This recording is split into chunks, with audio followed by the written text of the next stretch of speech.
The Open Public Meeting Law requires that anyone recording this meeting identify themselves and that I notify the public that this meeting is being recorded. Please be aware that an audio and visual recording of this meeting is being made and broadcast by Boston City TV, which is a part of the City of Boston Office of Cable Communications. If there is anyone in the audience who's recording this meeting, please identify yourself now. So before we get started with the EDIC agenda, we have our Teresa Polhemus, our secretary, is going to make a statement. Hi, good evening, good afternoon. In light of COVID-19 and out of an abundance of caution, this evening we are taking the following steps at the board meeting. The boardroom has been sanitized. We're encouraging all staff and members of the public to practice social distancing by limiting the number of people in the boardroom during the meeting to approximately 25. Overflow rooms live streaming the board meeting have been set up in the BPDA conference room 935A, room 937, and room 801. As always, the live stream can be found on Boston City TV. Anyone who is here and wishes to testify at either of the two scheduled public hearings on the agenda that begin at 5:40, item 25, Fenway Center, Parcel 7 air rights, and item 26, Olmsted Green, will be given the opportunity to do so. BPDA staff members are available to help anyone who's here if the boardroom is at capacity.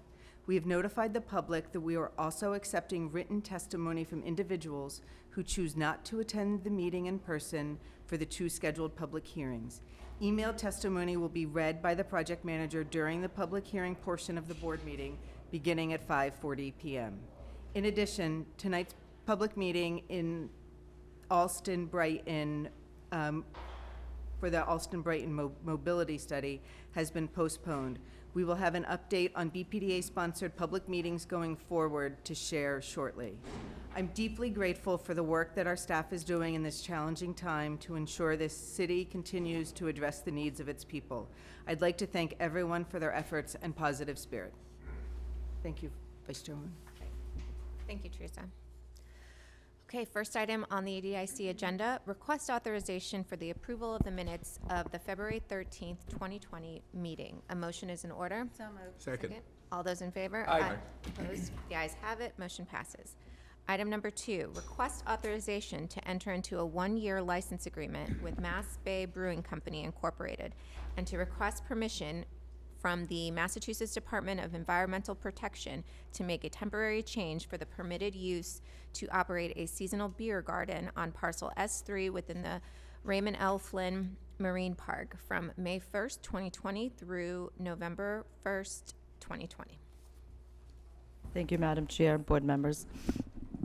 Mass Bay Brewing Company has been a tenant in the Marine Park for about 30 years or so. They're located at 306 Northern Ave. They recently approached BPDA staff to discuss temporarily changing the permitted use of parcel S3, which is currently a parking lot, and it is within the Harpoon leasehold area. They want to change it into an outdoor seasonal hospitality space. Parcel S3 is directly adjacent to the Harpoon Brewery on Northern Ave. The proposed space would operate on a seasonal basis from May 1st, 2020 through November 1st, 2020, 7 days per week, although more restrictive hours may be determined by the licensing board. Fixed rent will be collected, the fixed rent that they'll pay will be 12.5% of gross revenue collected through all the activities that are on parcel S3. Today's staff requests the BPDA be allowed to enter into a short-term license agreement with Harpoon and to request from the State Department of Environmental Protection a temporary change in the permitted use for parcel S3. Okay, does that conclude? Yes. Okay, any questions from the board? Hearing none, a motion is in order. So moved. Second. All those in favor? Aye. Opposed? The ayes have it. Motion passes. Thank you. Item number 3, request authorization to enter into a license agreement with Deacon Transportation Incorporated, doing business as Old Town Trolley Tours of Boston for a trolley stop program within the Raymond L. Flynn Park in South Boston during the cruise season from April 1st, 2020 through November 30th, 2020. Maureen. Beginning in 2009, BPDA has entered into annual license agreement with privately owned sightseeing tour companies to operate a trolley stop located on BPDA property and within close proximity to the cruise terminal. The trolley stop allows the participating companies to service the considerable influx of visitors to the city of Boston associated with the cruise terminal's port of call cruise ship schedule. The BPDA recently issued a request for proposals to ensure maximum participation in the trolley stop program in order to grant up to 3 licenses to qualified respondents by submitting the most advantageous proposals. The license term is for 1 year with 2 one-year options. The BPDA received 1 proposal from Deacon Transportation, DBA Old Town Trolley Tours of Boston. Staff is here today to recommend that the BPDA be authorized to enter into a license agreement with Old Town Trolley for the trolley stop program within the Raymond L. Flynn Marine Park. Okay, thank you. Any questions from the board? I have a couple questions. Obviously, the cruise season this year is probably going to be quite different from last year. Do you have any projections about what that's going to look like? And also, do we have a plan for handling people debarking from the ships and making sure it's safe for them to be wandering around in the city? I guess would be my question. Massport has been monitoring that daily, weekly. They talk quite frequently about it. I spoke with Chief Grady today of the Massport Police, and they have there's a large meeting next week, not too large, but large enough to discuss anything that should happen. But they're prepared to keep the ships quarantined off out of the harbor if anybody does have any symptoms or test positive or anything like that. So they're really well prepared, like all the cruise terminals across the country. Okay, thank you. Okay. Any additional questions? Hearing none, a motion is in order. So moved. Second. All those in favor? Aye. Opposed? The ayes Thank have you. it. Thank you. Okay, item number 4, personnel. Jamie, or no, Heather. Thank you. Thank you, Madam Chair, members of the board, Madam Secretary. We have a few items for your consideration on the EDIC agenda, 5 appointments with details in your board package. Mira Dean, Assistant Deputy Director for Urban Design in the Urban Design Department with a start date of March 16th. Grace Ng, Landscape Architect 2 in the Urban Design Department with a start date of March 30th.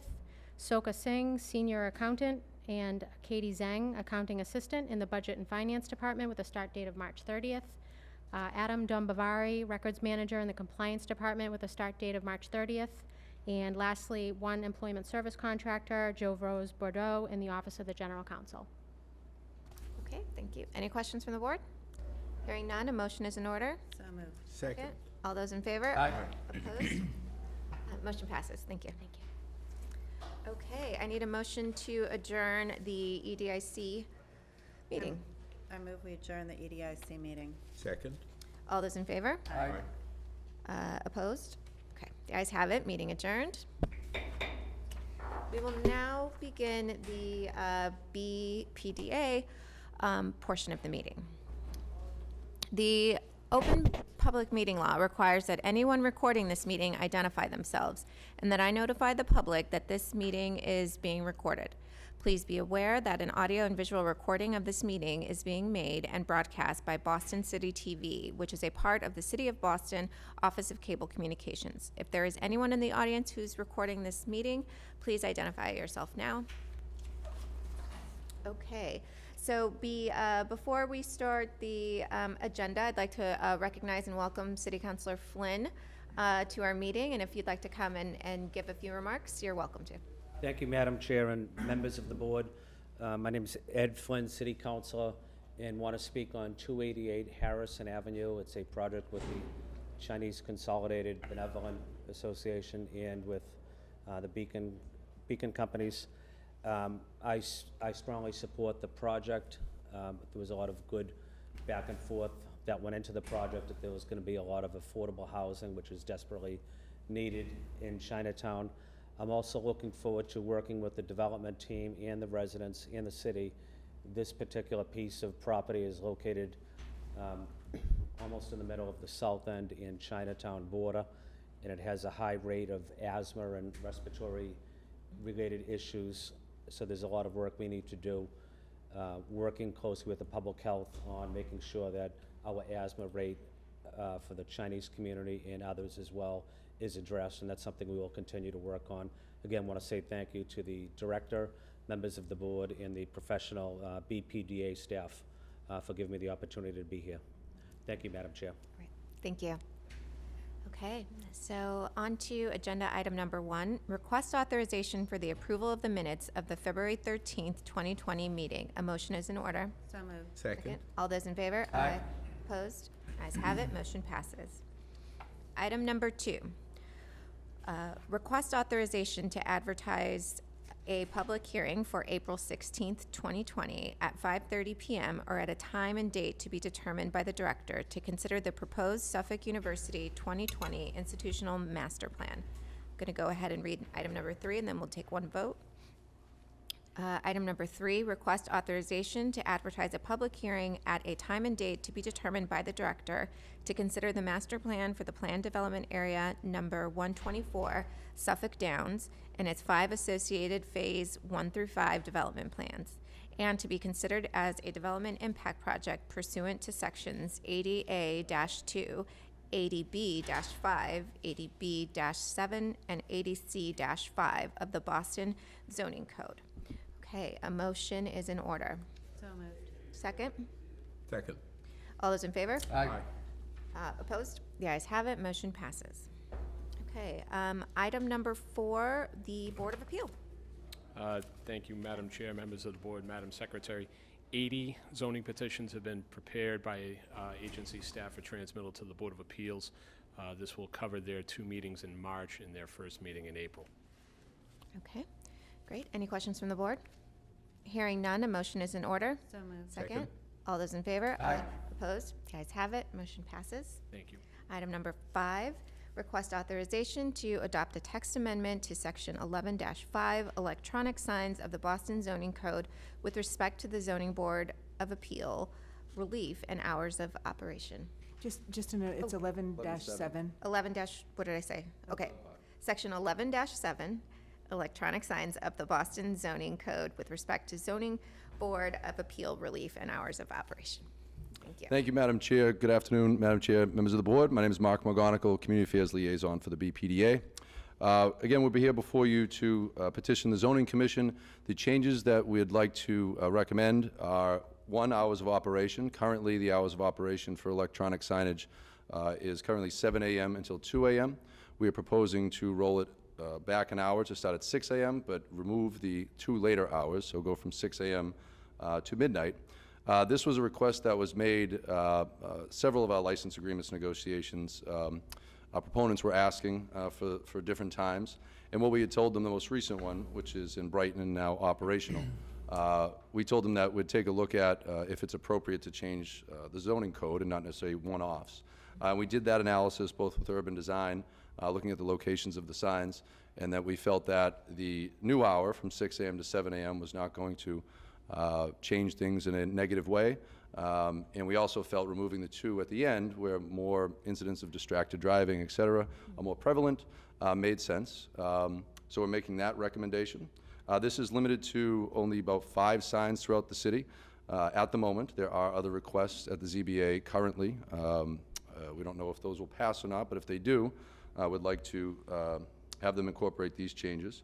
And then the other change would just be to add the word variance to 11.7. Currently, the section of the code reads for a conditional use, and we had some very wise attorneys for the proponents who try to make the argument that because they had a variance, they should not have to enter into these agreements. Having said that, we convinced them that it was in their best interest to do so, but just to avoid that in the future and not have to rely upon the ZBA to always put a proviso, which they have been doing. We figured it best, because we don't anticipate changing our positions, that we just put it into the code to alleviate any of those misunderstandings. Okay, thank you. Any questions from the board? Is this citywide? It would be citywide, yes. And what exactly do you mean by electronic signs? Is that exclusively digital, or does it cover other large signage? Exclusively digital. So if it's a static billboard or one of those, I guess the tri-rotation ones, where those would not be included, exclusively digital signage. Okay. Thank you. Any further questions from the board? Hearing none, a motion is in order. So moved. Second. All those in favor? Aye. Opposed? The ayes have it, motion passes. Thank you. Thank you. Item number 6, request authorization to enter into a license agreement with Boston Sand and Gravel Incorporated for use of 2,800 square feet of space on a portion of parcel P-15B-1 in the Charlestown Urban Renewal Area. Good afternoon, members of the board, Chairman. Boston Sand and Gravel operates within the New England ready-mix concrete and aggregate industry. They have a scale located in a portion of P15B1 to monitor the weight and capacity of their fleet. Boston Sand and Gravel has been a tenant at will for some time and has agreed to a new license agreement and a market rate adjustment for the use of this property. The license area is approximately 2,800 square feet of space adjacent to the BPDA-owned Bunker Hill Community College parking lot along New Rutherford. The future use of the BPDA-owned parking lot is being discussed with community members as part of the Plan Charlestown neighborhood planning effort. Given the challenge of identifying a relocation site and the complexity of moving the in-ground scale, BPDA is recommending an 18-month license term with a 6-month option. Boston Sand and Gravel agrees that it is sufficient time to effectuate the relocation. It is recommended then that the director be authorized on behalf of the agency to enter into a license with Boston Sand and Gravel for approximately 2,800 square feet of space in Charlestown. Okay, thank you. Any questions from the board? Hearing none, a motion is in order. So moved. Second. Second. All those in favor? Aye. Opposed? The ayes have it, motion passes. Thank you. Thank you.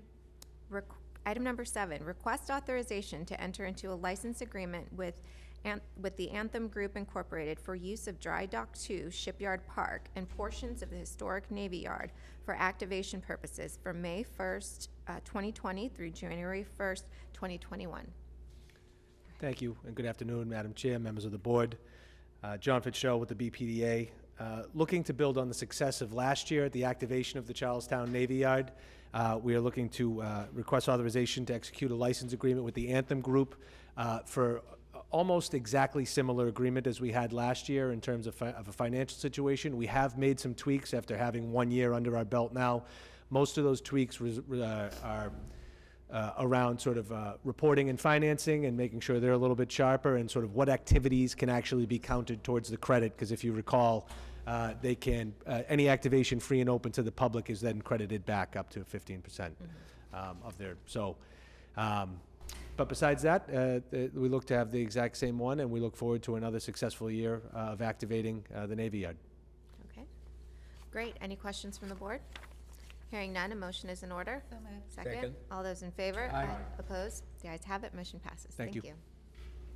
Item number 8, request authorization to amend the ground lease with Charlestown Rope Walk LLC, tenant and redeveloper of Building 58, known as the Rope Walk Building, and Building 60, known as the Tar House, located on a portion of parcel NY-1 in the historic monument area of the Charlestown Navy Yard in the Charlestown Urban Renewal Area, to defer rent payments in exchange for additional affordable rental units and an increase in the transaction rent requirement, and to execute an amended and restated affordable housing and restriction agreement, and to extend all necessary documents. Dennis. Thank you, Madam Chair. In June of 2016, Charlestown Rope Walk LLC was awarded final designation for the development of the Rope Walk building in the historic Charlestown Navy Yard. The lease was fully executed in December of 2017. The intent, which still is the intent, was to develop 97 units of housing, at that time with 20% of the units being affordable. Financing and development had proven too challenging for the original designated developer, and in 2018, Vision Rope Walk LLC acquired interest in the partnership and took full responsibility to deliver this historic significant property back to productive use. Construction commenced in early 2018, is now over 90% complete. They'll be ready for occupancy in the summer, this coming summer. The project had been financed with no direct public subsidy. It entailed a construction loan, a permanent loan, a bridge loan, equity from the developer, which Ropewalk Vision LLC, or Ropewalk Properties, Vision Properties, and federal and state tax credits. The permanent loan requires that the debt coverage ratio never drop below 1.35. What that means is that the cash flow provided from the rental units must always equal or exceed 135% of the cash required to pay the debt service on the loan to build the building. Failure to reach a requirement could result in a default on the loan and recalling of the loan from the bank, which we don't want to see happen. Although the long-term projections are solid, the early years of occupancy will cause great stress in reaching the requirement for several reasons. They had a later than expected construction start due to the problems that the original designee had experienced. They missed the 2019 rental window, which in Boston is July and August. Project cost overruns in a premium. They're now paying for overtime costs and nights and weekends that resulted in a larger debt service. And an underestimation of tax liability had further deflated their projected cash flows. As part of our due diligence, BPDA hired a respected real estate financial consultant. His name is Robert Nahigian. He is with Auburndale Realty Company, and he was instrumental in assisting us analyze the financial wherewithal of the project. Mr. Nahigian confirmed that the ability to maintain the required 1.35 debt coverage ratio in the early years was indeed in jeopardy. Critical dates for lease up and tax credit benefits were also in danger of being missed. Mr. Nahigian's recommendations included deferment of rent payable to BPDA for a few years, ramping the delivery of affordable units over time rather than immediately, and the developer deferring their profit payment until later in the, until after the building was stabilized. The developer has agreed to defer their payment until year 6, and I'm here to suggest the following amendment to the lease. To that BPDA defer all rent payments owed for the next 6 years, and in exchange, the developer will agree to increase the affordable units from 20 to 24. And those will be ramped up. There'll be 13 delivered immediately, and those will be systematically ramped up to 24 by the end of 2024. 2024, I believe. In exchange, the rent payable to BPDA in 2028 will increase from the current contract rent of $190,000 to $218,000. That rate will be subject. That'll increase the base, and that'll be subject to the periodic 17.5% increases every 5 years. That's how we will recapture our money that we're foregoing in the early. The lease also calls for a 2% payment of the sale price. We refer to as transaction rent. So inevitably, the developer will sell the lease. That's how that industry works. However, upon the sale of the lease, we will get 2% of the gross sale price. The developers agreed to increase that in the lease. They will pay us 2%. Any subsequent purchasers or sellers would pay us 2.5%, which would result in an overall net increase of about 5% to BPDA, although we're guaranteed to get our base rent back by virtue of that 2028 increase.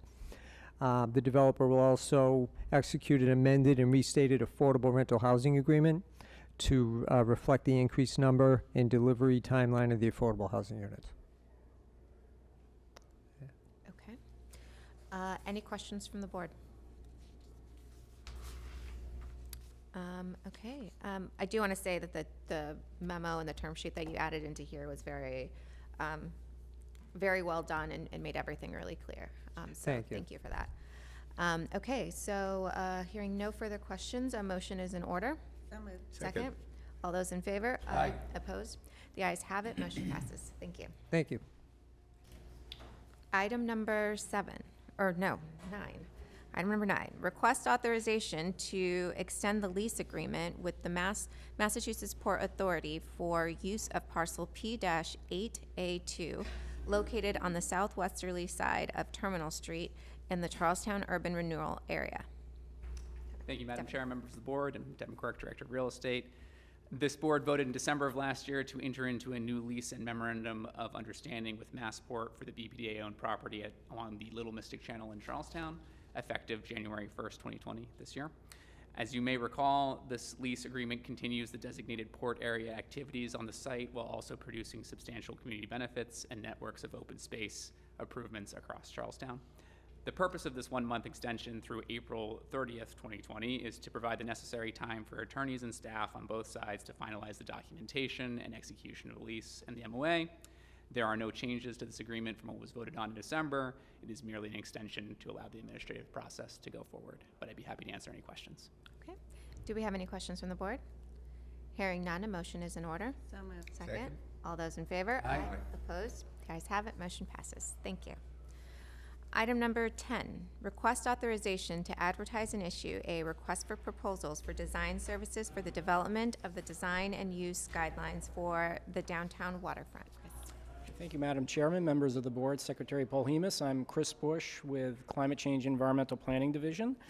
In March 2017, the BPDA board approved the downtown waterfront and municipal harbor plan, as well as the waterfront public realm and watershed activation plan to provide long-term guidance on the development, activation, and public use for the downtown waterfront planning area, which extends from Long Wharf to the Moakley Bridge.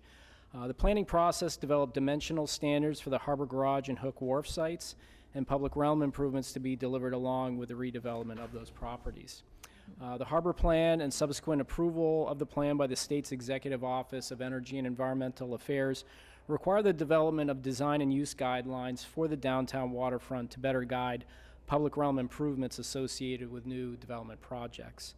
The guidelines are intended to provide consistent design standards for both exterior and interior public spaces, wayfinding elements, landscaping, lighting signage, public amenities to improve connectivity within the district, as well as adjacent open space resources such as the Rose Kennedy Greenway.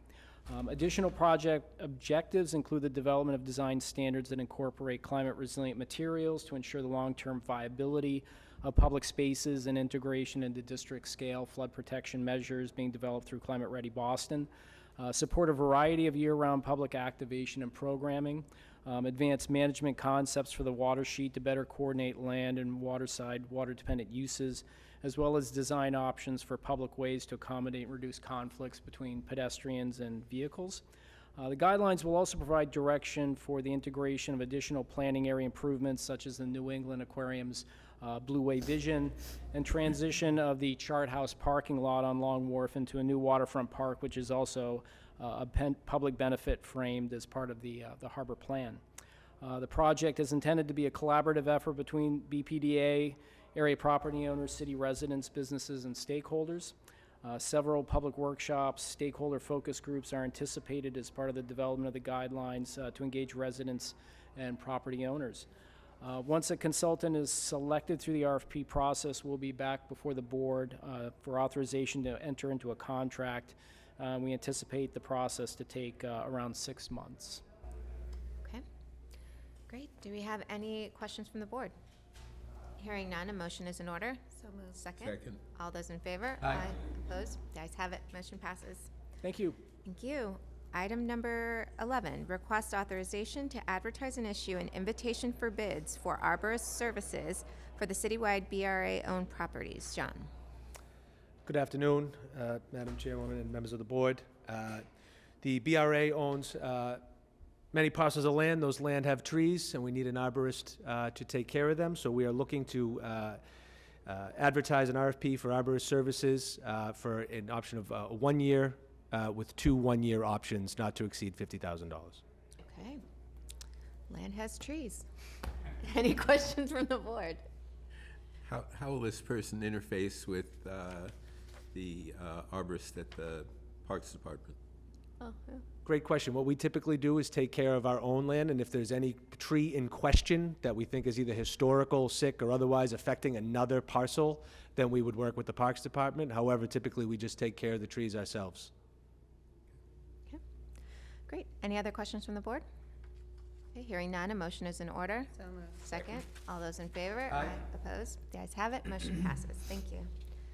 Item number 12, request authorization to advertise and issue request for proposals for licenses for the Nubian Square activation at the Blair Lot in Roxbury for one season from July 1st, 2020 through September 30th, 2020, with an optional 90-day extension. John. Good afternoon again, Chairwoman, members of the board. The Blair Lot property is located in the heart of Nubian Square and was previously used as a food market shopping lot. Today, it is a free 2-hour public parking for employees and visitors in Nubian Square. While there are proposals in the works for what this land may eventually become, in the meantime, in the spirit of the planned Nubian Square, as well as being consistent with the Roxbury Strategic Master Plan, the BPDA is looking for a partner in the hopes of providing appropriate temporary activation in the space. The activation will promote local economic development, celebrate cultural history, diversity, support local artists, and pursue placemaking through creating a vibrant destination. The BPDA is open to several options of how the activation would work, whether it be one-time, daily, weekend-only activities. Could also be from using a whole lot to only a specific portion of the lot. There's a plethora of combinations that we're willing to entertain. BPDA will also offer a potential subsidy for startup costs for the activation, not to exceed $30,000. Also, any cost incurred that creates activity that is free and open to the public may be credited back. I think you've heard that one before, similar to our Navy Yard. BPDA staff requests authorization to advertise and issue an RFP for the Nubian Square activation. Okay, great, thank you. Any questions from the board? We own several empty lots in Nubian Square at this point. And I'm curious as to why we're limiting this activation to only the Blair lot when there's been a lot of discussion about trying to activate everything that goes on within the cultural district. So I want to make sure I understand which parcels you're talking about correctly, because there is the parking lot, and then there's the Blair, what's also considered the Blair lot, which we have leased to BPS right now. And so I just want to make sure you're talking about all of the empty lots there, or just where the cars park? All of them? I think, how is this, right now we know that the lot that's put out for RFP in Nubian Square, that is for where the cars park currently, the development that could happen on that space, how to activate that in the meantime temporarily. I'm sorry, I cannot speak to what the further plans are, and Devin maybe could. Yeah, I think, great question. One of the main reasons we selected this lot, and certainly parcel 3, Crescent parcel, parcel 8, there are other vacant lots, and also many lots owned by the Department of Neighborhood Development in the area as well. We know that there are interested parties for this particular lot. It is right in it, compared to all those other properties, which are sort of on the periphery of Dudley Square. This one is in the direct heart of the Dudley Square, across from the bowling building. So in terms of greatest bang for our buck in activation, we think it's here. It's certainly not opposed to other activations of other spaces, but we wanted to make sure we got this out quickly because we heard interest in this particular site. And why is the start date July 1st rather than somewhat earlier? I think we wanted to be realistic in terms of how much time, based on our previous experience doing activations, how much time it takes to get a license agreement together. If there was a proposal for a June 1st activation that we thought was viable and we could get a license agreement, we'd be perfectly willing to come back and ask for an amendment to do that. But I think we're just being realistic. Okay, great, thank you. Any further questions from the board? Hearing none, a motion is in order. So moved. Second? Second. All those in favor? Aye. Opposed? The ayes have it, motion passes. Thank you. Item number 13, request authorization to extend the tentative designation of Madison Tropical LLC as redeveloper of a portion of Parcel 10 of the Southwest Corridor Development Plan, known as Parcel B, and to extend the license agreement for the use of Parcel 10B for parking. Dana. Thank you, Madam Chair, members of the board, and Secretary Polhemus. This extension request is focused primarily on the third phase of the Parcel 10 project. As you are aware, Phase 1, the tropical foods, Phase 2, 2101 are complete and are under complete operation. Phase 3 is related to the fact that Madison CDC in particular, who's the lead partner, has made the determination that instead of doing a large, close to 60,000 square foot commercial project, that it would change the proposed program to fit more within its wheelhouse, quite frankly, and focus on mixed-use residential. With the operative activity and program to be mainly affordable rental and homeownership opportunities on that site. As you may recall, that particular portion, Phase 3, is on the corner of Washington and Melnia Cass Boulevards, major gateway center. And the sense, thinking in terms of the Plan Nubian Square initiatives, as well as other stakeholders' concerns, particularly the Roxbury Oversight Committee, that creating homeownership and affordability and activating that site make the most sense, as opposed to possibly creating more commercial that may or may not come to fruition as quickly as one might like. So the development team has submitted a notice of project change, which is currently under review.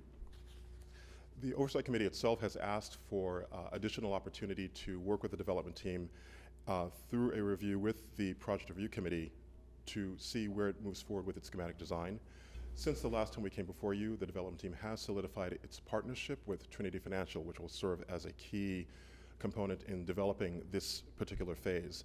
That stands, I think, in good stead with the forward momentum of the project. And in addition to the work on solidifying its partnership with Trinity Financial, the development team will also use this opportunity to get through the notice of project change process, as well as do a little bit more of the geotechnical and environmental study, given the proposed change of use to include residential. I'll conclude my remarks there. I'd like to acknowledge the presence of Benjamin Baldwin from Madison CDC in case there are questions. Okay. Do we have any questions from the board? Okay, great news. Hearing none, a motion is in order. So moved. Second. All those in favor? Aye. Opposed? The ayes have it, motion passes. Thanks very Thank much. you. Thank you. Item number 14, request authorization to extend the tentative designation of Tenants Development Corporation as redeveloper of a community center on parcel 22A located at 151 Lenox Street in the South End Urban Renewal Area. Morgan. Thank you, Madam Chair. We are requesting an additional 90-day extension to the tentative designation for Tenants Development Corporation of Roxbury, or TDC, for the redevelopment of BPDA-owned parcel 22A located at 151 Lenox Street in the South End Urban Renewal Area. The board originally voted to award tentative designation in June 2018 and extended tentative designation in March, June, September, and December of 2019. TDC is proposing to develop an approximately 18,000 square foot, 4-story community center, including office space for its headquarters. TDC reports the following updates since their last extension. TDC began meeting with abutters of 151 Lenox to discuss the schematic design of the proposed project. The developers of Alexandria Hotel, TCR Development, committed $500,000 over 5 years towards TDC's capital campaign. And TDC has met with several institutional and philanthropic entities to discuss financial support and partnership activities. TDC also took active steps to engage both current and new capital campaign members while working to expand this group to maximize outreach. TDC expects to use the requested 90-day extension to continue adjusting schematic design and work with Waterville Consulting to advance the capital campaign. TDC will also engage in preparation with MHIC and Mass Development towards their applications for the 2020 New Market Tax Credits round. For these reasons, staff requests that TDC receive an extension to their tentative designation to continue moving forward. I'm happy to answer any questions, and Donald Ward, TDC's Executive Director, will be happy to answer any questions as well. Okay, great, thank you. Do we have any questions from the board? Hearing none, a motion is in order. So moved. Second. Second. All those in favor? Aye. Aye. Opposed? One abstention. One abstention. All right, the ayes have it. Motion passes. Thank you. Okay, item number 15, request authorization to extend the final designation of Catalyst Ventures Solidarity Enterprises, LLC, as redeveloper of parcel L-43B in the Washington Park Urban Renewal Area located at 41 Regent Street. Morgan. Thank you, Madam Chair. We're here to request another extension to the final designation status for CVSE LLC, a minority-owned development entity owned by Daryl Settles and Greg Janey. This redeveloper is proposing to combine 41 Regent Street, a 3,200 square foot BPDA parcel, with their adjacent 5,700 square foot parcel at 64 Alpine Street to build up to 14 homeownership units, including 2 income-restricted IDP units. The BPDA understands that the adjacent parcel remains the subject of litigation pending in Suffolk Superior Civil Court. It is the further understanding of the BPDA that this litigation is still precluding issuance of a building permit for the site at this time. However, BPDA has been informed that a trial date to resolve the matter has been set for May 22nd.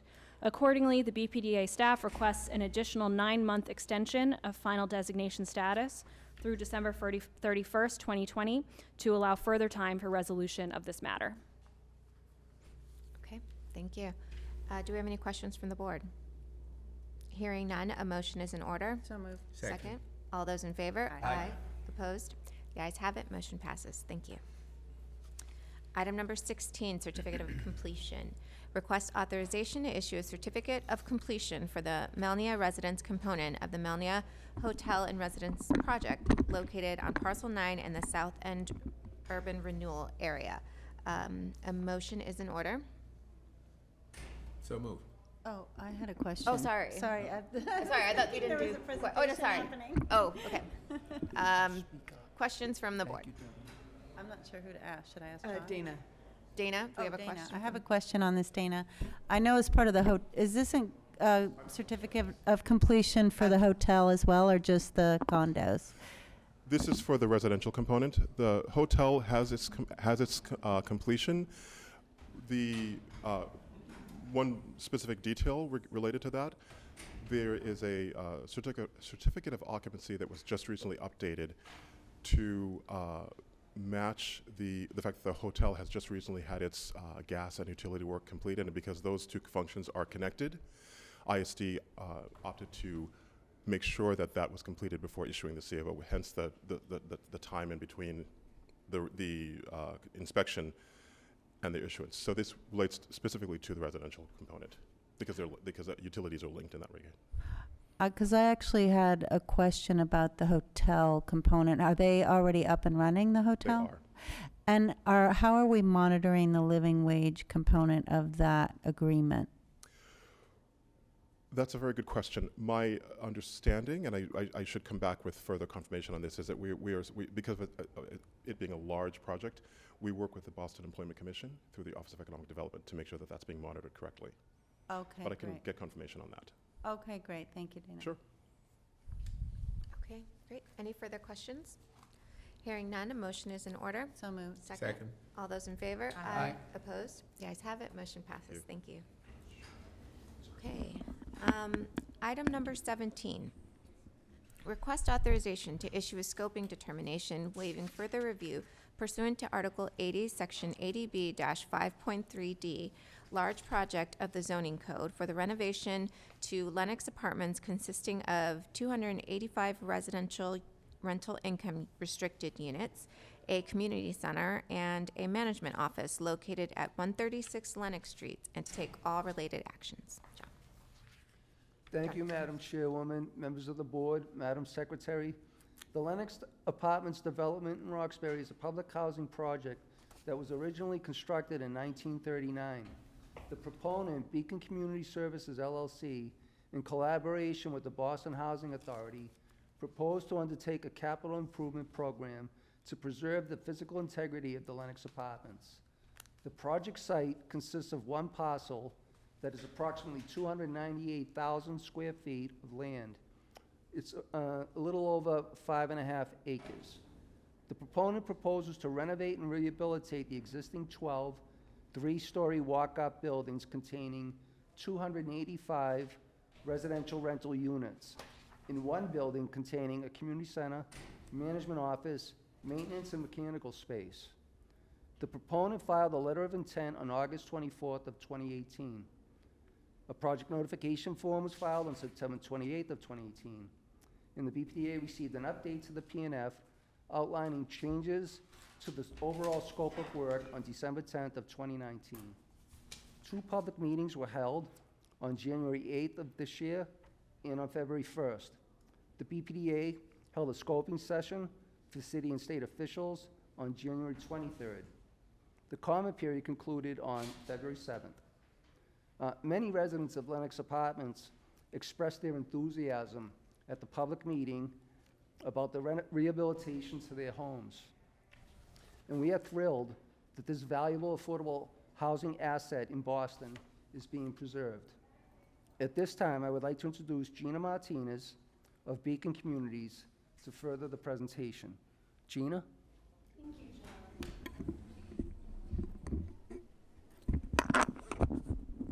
Good afternoon to you, Madam Chairman and Madam Chairwoman, and members of the board.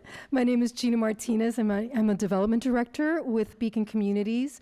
In 2016, the BHA selected Beacon Communities to be the designated developer of Camden and Lenox Apartments. Lenox is currently owned by the BHA and managed by Beacon's property management company. We manage it together with Camden Apartments, which Beacon acquired in 2018, and Camden is currently being renovated. I'm sure you know Lenox and Camden Apartments are immediately adjacent to one another and share the same management building, community room, which is located, both of which are located on the Lenox site. So together, the BHA and Beacon are planning a comprehensive, high-quality renovation of Lenox Apartments that will keep it affordable for the long term in an area that really has become increasingly expensive and desirable due to its excellent location and its proximity to many of the city's amenities. Lenox Apartments was actually built in 1939. And as John mentioned, it sits on nearly 6 acres of land in the triangle between Lenox and Kendall Streets and Shawmut Avenue. It's got 285 units in 12 residential buildings, and there is also a management and maintenance building and a community room known as the Butler Center, which is in the basement of one of the residential buildings. We are proposing an extensive rehab of the property, including kitchens and bathrooms, which will be fully renovated, including painting, new exhaust systems, flooring, cabinets, countertops, appliances, sinks and faucets, tubs and tub surrounds, shower heads and accessories, and we will also build closets in the units. We propose to insulate the interior side of exterior building walls, which currently have no insulation. We will provide new apartment entry doors and hardware and interior doors as needed. We'll provide new electrical load centers, LED lighting. We will insulate and ventilate building crawl spaces. We'll provide a new security system. We will clean and repair the building's masonry facades and entry canopies and make structural repairs to the buildings. We will provide new building entry doors and intercom systems, new windows on all the buildings.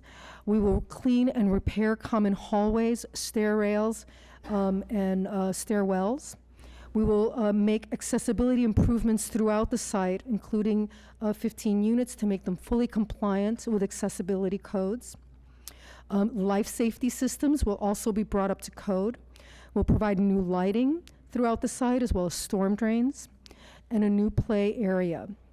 We will also remodel the community building. This building currently houses management and maintenance staff offices and maintenance workshops and storage, as John mentioned. It also houses an antiquated, inefficient, centralized heating and hot water plant for the entire site. And this equipment currently occupies a 2-story space within that building. We will eliminate this system and provide all but 2 of the smallest buildings with their own high-efficiency heating and hot water plants. This will free up significant space within the building and permit the creation of a community center for the residents with spaces for a robust package of services which we typically provide at our properties for residents. Am I doing this correctly? Here we go. So there's the site location. And these are typical exterior views. I'll come back to that.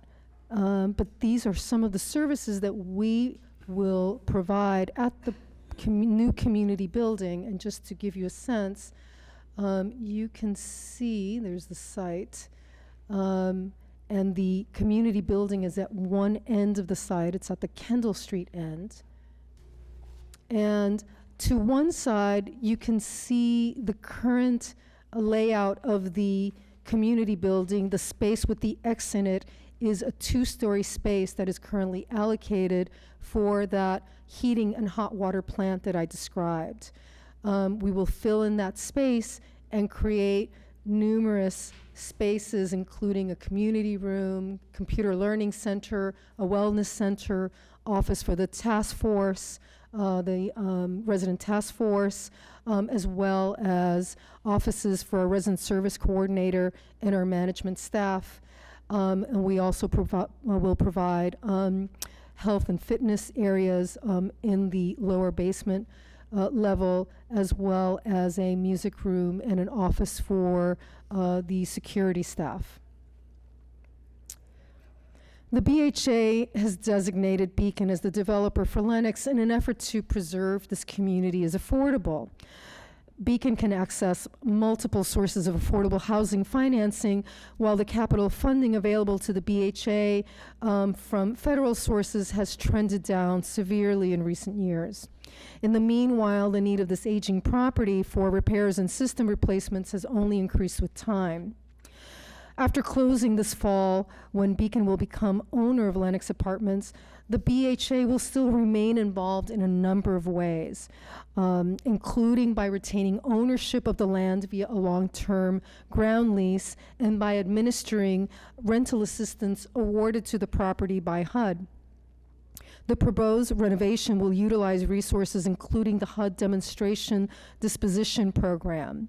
The BHA has submitted a request to HUD under this program for approval of preservation vouchers for Lenox.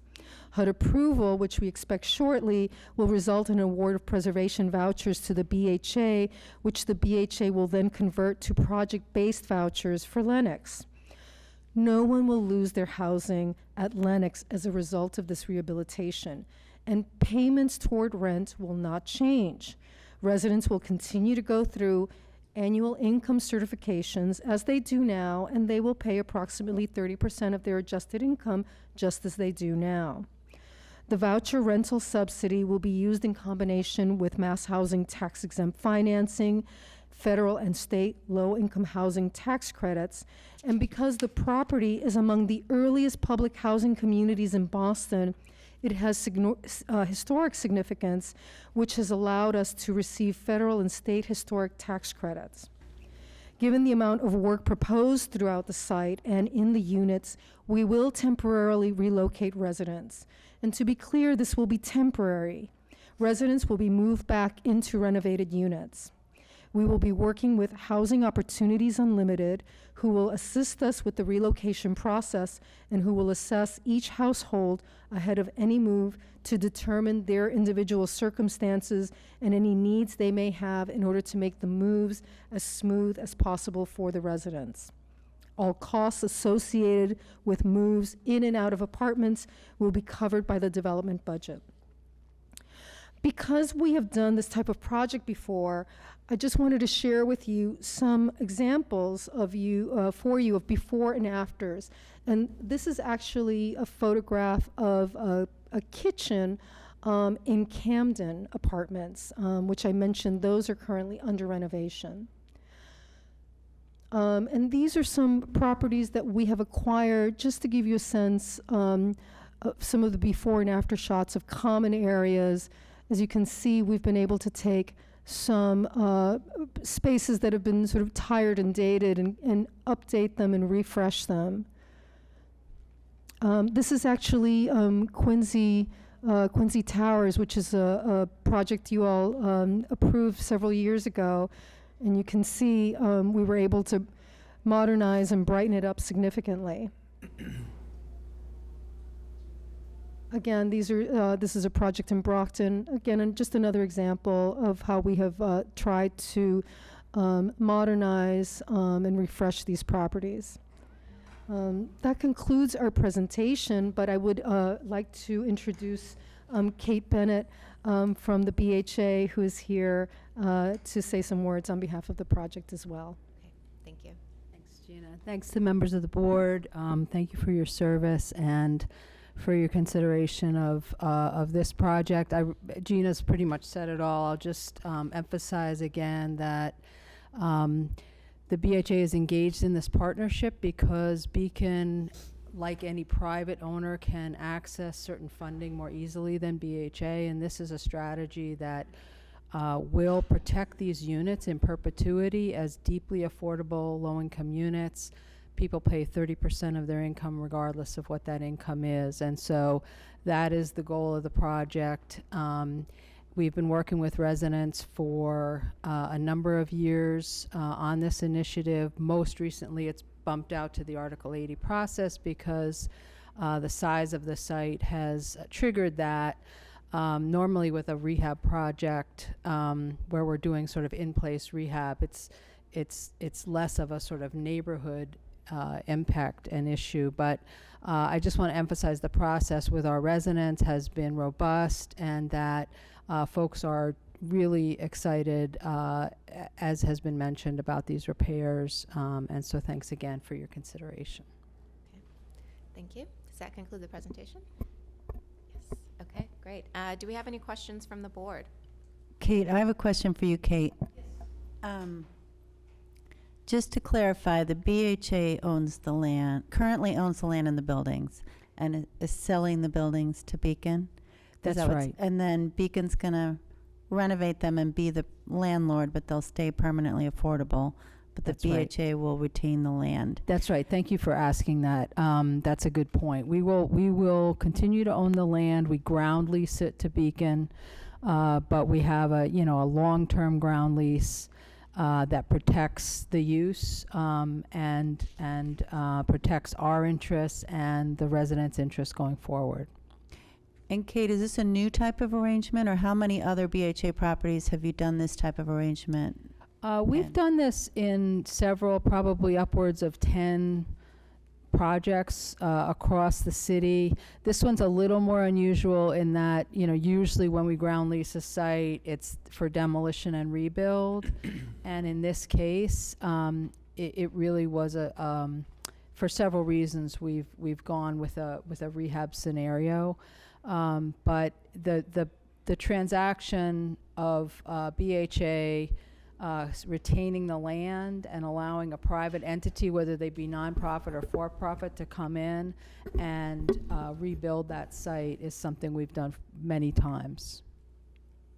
And I have one more question, Mike, and then can you explain why Beacon Properties can access more capital than the BHA? How does that work? Yeah, I mean, BHA is a public agency and has very regulated funding streams that are not flexible. And so for things like construction guarantees and other types of investments, we're very restricted in the funding that we receive. And so we're just not in a position to easily, it's not that it can't be done. We have done it in certain circumstances, but typically it's difficult for us to be in the situation of negotiating these transactions with investors and general contractors, given the constraints that we're under as a public agency. The private developers are much more able to realize the value of the investment than we would. Does that answer? Yes, thank you very much. I think, Kate, it's also, BHA is not a for-profit, so can't access a lot of the tax credits the same way as the developers can. Yes, I mean, technically we can create different entities to do that, but it's still, we run into a lot of constraints along the way that make it inefficient. But I'm surprised it's only 10. It's got to be 20 years we've been doing this, right? It has been more than 20 years. Yeah, maybe 25. I think Academy Homes, was that one of the first ones? Academy Homes wasn't ours. Our first Hope 6 was, first, the very early days, pre-Hope 6 was Commonwealth. Harbor Point. Yeah. way Right, back. and then, which goes back more than 30 years. But, more recently, Mission Maine, Orchard Gardens were like the first Hope 6 sites. But you're right, when I think about going back to Harbor Point, it's more than 30 years. And it's a great concept. What I have always had a problem with, BHA employees don't maintain these buildings once they switch, right? Yeah, and that's partly because, the investor funds that are attracted really require that a private, manager take on those properties. I will say we haven't laid off people. Yep. We've always absorbed folks, but yeah, that's a tension. It's something we feel internally and talk about internally a lot.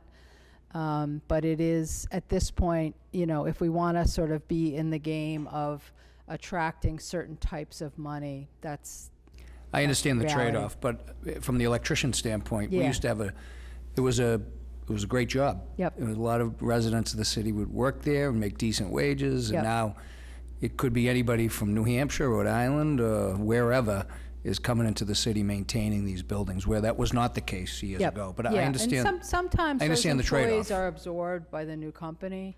And again, we're not laying those No. folks off. When they But retire, though, they're not- I totally hear you. Yeah, when they retire, they're not being replaced Right. either. Right. Just for the record, what's the total projected cost?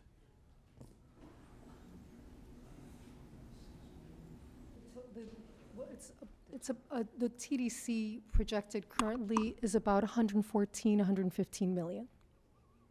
And that's for how many units? 285. Okay, Good. great. Any further questions from the board? Hearing none, a motion is in order. So moved. Second. All those in favor? Aye. Opposed? The ayes have it, motion passes. Thank you. Thank you so much. Thank you. Nice project. Congratulations. Item number 18, request authorization to issue a certification of approval pursuant to Article 80E-6, Small Project Review of the Zoning Code for the construction of 32 residential units, including 5 IDP units, 2,399 square feet of commercial space, 33 parking spaces, and bicycle storage located at 218-220 Old Colony Avenue, and to recommend approval to the Board of Appeal for the necessary zoning relief and to take all related actions. John? Thank you, Madam Chair, members of the board, Madam Secretary. The proponent, 218-220 Old Colony Ave LLC, proposed to construct a 5-story mixed-use building at Old Colony Avenue in South Boston. It's also located about 5 blocks northeast of Andrews Square.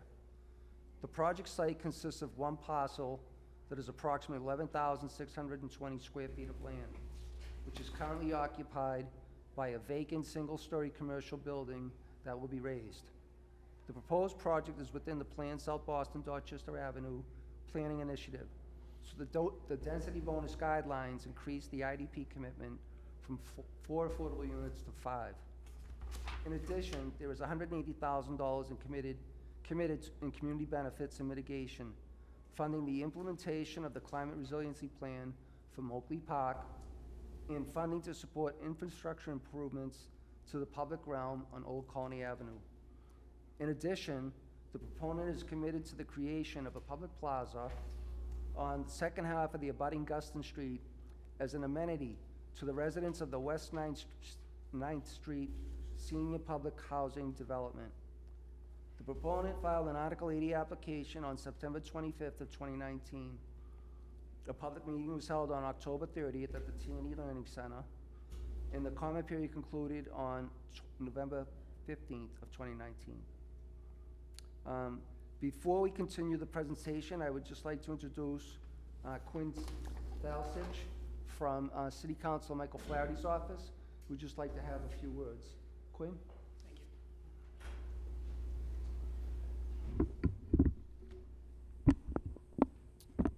Good afternoon, Madam Chair, members of the board, Madam Secretary. As John said, I'm Quinn Balsett, here on behalf of City Councilor Michael Flaherty. Councilor Flaherty would like to be recorded as being in support of this project. The proposed development will bring 32 units of new housing to Old Colony Avenue, along with ground floor commercial space that will, in conjunction with other approved and constructed projects in the immediate area, serve to activate and enliven Old Colony Avenue and the surrounding neighborhood. The proponents met 4 times with the nearest residential abutters, the residents of the West 9th Street Senior Housing Development, who have voiced strong support to the project, partly because of the benefit it will bring to residents through the creation of a new pedestrian plaza in an area that is currently Guston Street. The project complies with the requirements of the planned Dorchester Avenue, including by providing 17% affordability in the form of 5 new IDP units, as well as a payment for community benefits in the amount of nearly $200,000. The owner and developer lives in South Boston and has a long track record of responsive and responsible development in the neighborhood, and Councilor Flaherty is therefore pleased to offer his support. Thank you. Great. Thank you. Good afternoon, Madam Chair, Madam Secretary, members. My name is George Moranci. I am the zoning attorney for the project. The first slide here shows the 218-220 Old Colony Avenue project in South Boston. This is a rendering of future site conditions. The project will provide 32 new units of residential housing, create approximately 50 construction jobs, and generate approximately $180,000 in important community improvement projects. The project was proposed within the context of the planned South Boston Dorchester Avenue Planning Initiative. The site is located here on Old Colony Avenue near its intersection with Dorchester Street, which is at the lower portion of the slide. The site's directly across the street from the Iron Workers Local 7 Hall and the parking lot, and also, of course, in very close proximity to the Washington Village project. The site is located within Use Zone 3, Lot Coverage Zone 1, and a 60-foot density bonus height district under planned Dorchester Avenue. There would be 32 one-bedroom rental units with a 1-to-1 ratio of garage parking spaces, as well as approximately 2,000 square feet of ground floor commercial space, which is currently unprogrammed. This is a little bit of a closer view of the site. To the left is a single-story commercial building that would likely be developed very soon. To the right is the 232 Old Colony Avenue mixed-use building, which was approved by this board 4 years ago this month and is now built and occupied. This is a Google image which shows it under construction. Surrounding the site at the rear and along both the left rear and right rear of the site are the low-rise brick buildings of the BHA's West 9th Street senior housing development. This is a street view of the current conditions at the site. There is a restaurant to the left behind those trucks, and there used to be a scooter rental store on the right side of the building, which is set back from the front lot line, and then on the right side is visible some of the low-rise buildings of the BHA's West 9th Street development. This is the 232 Old Colony Avenue mixed-use project. To the right, this provides some massing and design context to this building. That's not a rendering, that's actually built and it's occupied. This is a rendering of 100 or less than 200 feet down to the left of the site of the 200 Old Colony Avenue project. This is a mixed-use project that was approved by this board in July of 2018. That is now under construction. To refresh board members' recollection, this is the project that has the Notre Dame Education Center site at the ground floor level. This slide shows the basement parking level of the plan on the left and the ground floor on the right. There are parking spaces on both levels. The commercial space, of course, is up to the front of the site. It's approximately 2,000 square feet. Bike storage, residential lobby, trash storage area to the rear, and on the image on the right, about halfway up, is the garage entrance off of Guston Street, which I'll talk about in a moment. This is a site plan showing the area of Guston Street in question, which John mentioned. Guston Street is a public way, it's not a private way, it's a public way leading off of Old Colony Avenue that dead ends at the West 9th Street development on the right side of the site.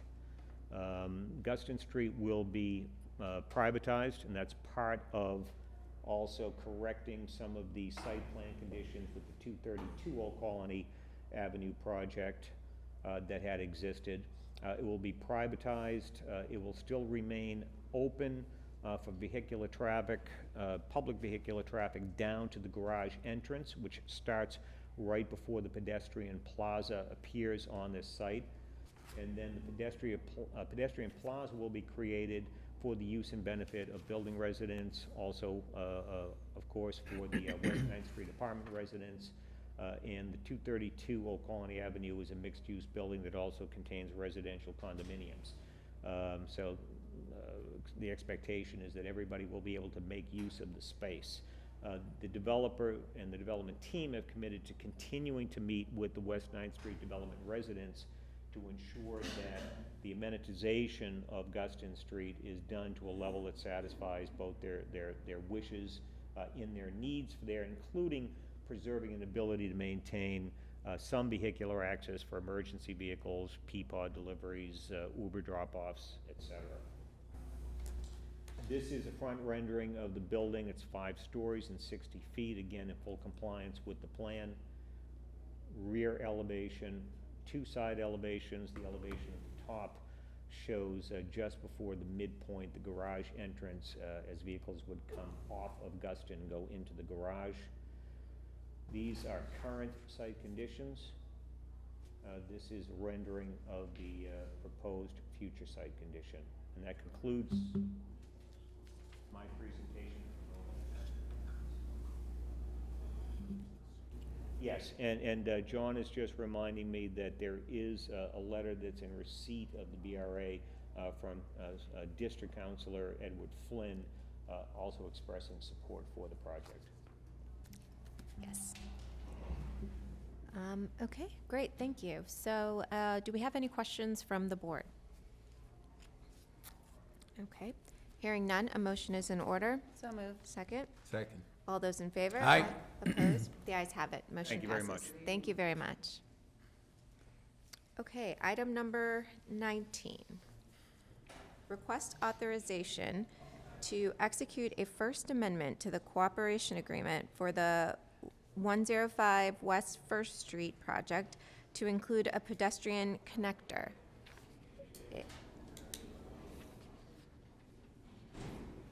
Aisling.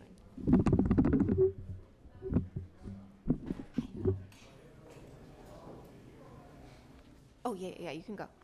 All set? Yeah. Sorry, I should have waited for you. Sorry, the stream's a little bit delayed outside. Yeah. So a little bit of communication. Thank you and good evening, Madam Chair, Secretary Polimis, members of the board. On June 15th, 2017, this board voted to approve CV Properties LLC's proposal for the construction of a new 7-story office and research and development building totaling approximately 250,000 square feet at 105 West First Street in South Boston.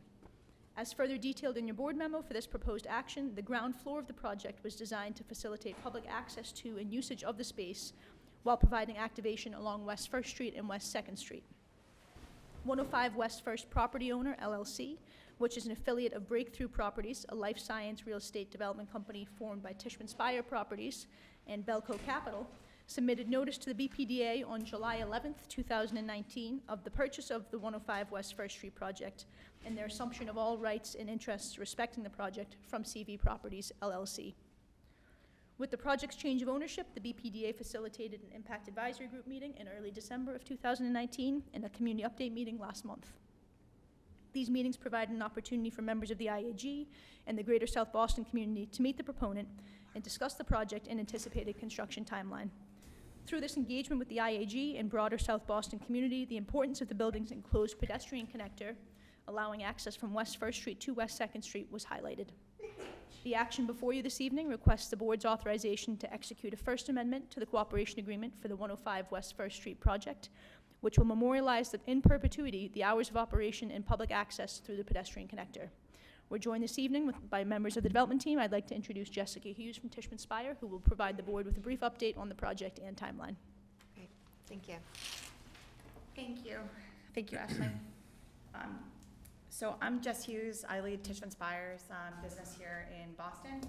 And as Aisling laid out, this was a site and entitlements that we acquired last summer that had been previously permitted by CV Properties for an office and R&D building. So, bless you. When we acquired the building and the existing building and development rights, we really focused on, in meetings with the BPDA and also with the public, in improving the public realm at the ground level. One of the things that we were really focused on was the position that this had on the park, and also as a connector between Broadway Station and the 4 Point neighborhood, and also a connector from West Broadway, St. Vincent's, and 4 Point, and preserving a pedestrian connector. And so I'm going to click forward. Hopefully. So this slide here shows really from a bird's eye view of what the ground plane will look like. So there's at the bottom of the page is West 2nd Street, and the top is West 1st. There is a pedestrian connector at the top left hand of that is a pass through that'll be open to the public at any time. That'll allow easy access from Broadway Station, where a lot of commuters and pedestrians will come from, and from the neighborhoods into the building and through to the park. And then a continuation through One Channel Center, which is an adjacent building, which is also owned by Tishman Spire, as is the Channel Center garage. We also focused on improving the ground plane experience, including meeting space and innovation space. And I think most importantly, in the design changes that we made, we focused on making a more interesting but also more accessible ground plane. So the previous design had contemplated an entrance. There's about I think an 8-foot grade change from second to first. So we eliminated a stair that was there, added a number of ramping systems, and this, as I think encouraged by the BPDA, eliminated the stair and a jump elevator to allow for better mobility and access through the building. So our focus here today, I think, is on the cooperation agreement. We did decide, I think we did understand that it was important to make sure that this was something that, that was preserved in the entitlements and in perpetuity, the public access through the building. Makes sense. Okay, does that conclude your presentation? Yes, thank you. Great. So do we have any questions from the board? Could you go back to the first slide? Sure.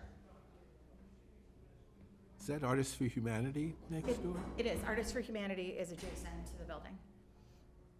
And that was some of the design, the design that we did was, to really focus on making a cohesive block and better experience for Artists for Humanity. Thank you. Okay. Any further questions from the board? Hearing none, a motion is in order. So moved. Second. All those in favor? Aye. Opposed? The ayes have it. Motion passes. Thank you. Thank you very much. Okay. Item number 20 has been removed. Moving on to item number 21. Request authorization to issue a determination waiving further review pursuant to Section 80A-6 of the Boston Zoning Code, approving the notice of project change, reducing the residential condominium units from 44 to 29, adding 2,700 square foot basement space, relocating or removing the transformer vault, creating 5 IDP artist live work units and street space and parking improvements located at 55 India Street, and to take all related actions. Raul. Good afternoon, Madam Chair, Director. I have to, 1 second. Sure. Should I just go there? I have to ask if there is anyone in the audience who's recording this meeting to please identify yourself now, just by raise of your hand. Thank you very much. Okay. So, Raul, item number 21.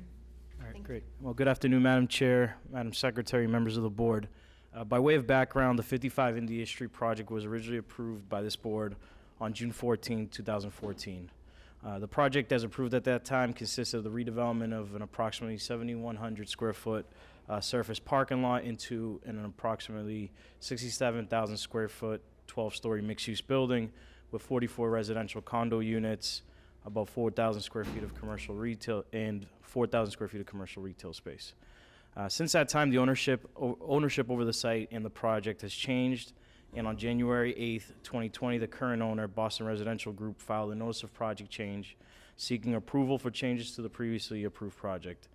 The changes outlined in the NPC include, but are not limited to, reducing the number of residential units from 44 to 29, the addition of mechanical and storage space in a basement, and an additional 2 on-site IDP units, resulting in 5 total on-site IDP units, in addition to other modest changes.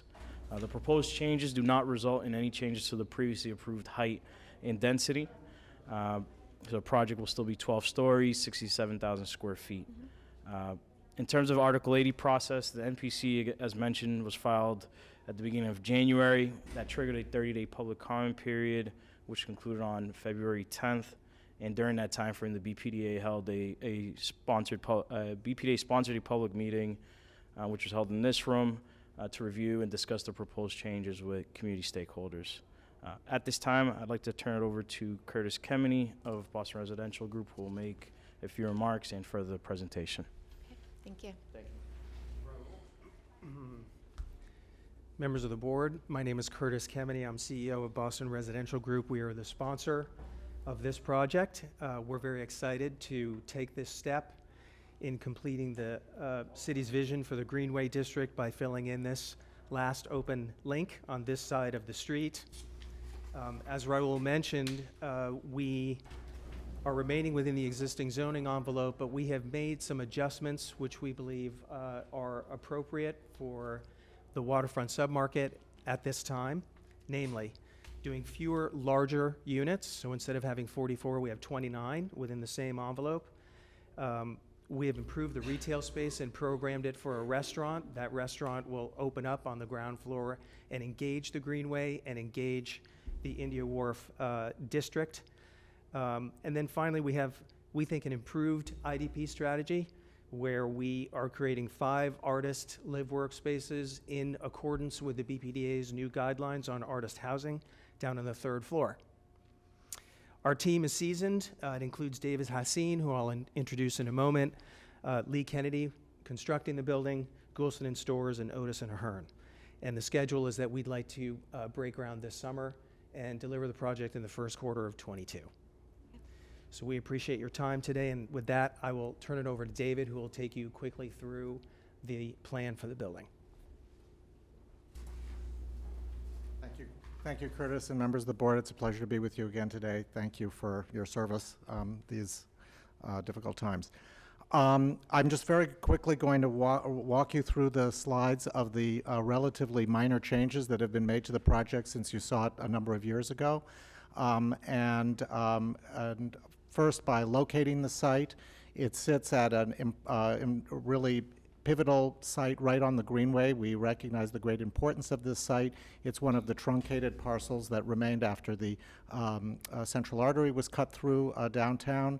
It also historically sits at the foot of India Wharf, which was for many years the center of commerce in Boston, and we have a number of strategies for marking that historic condition on the site and in the building.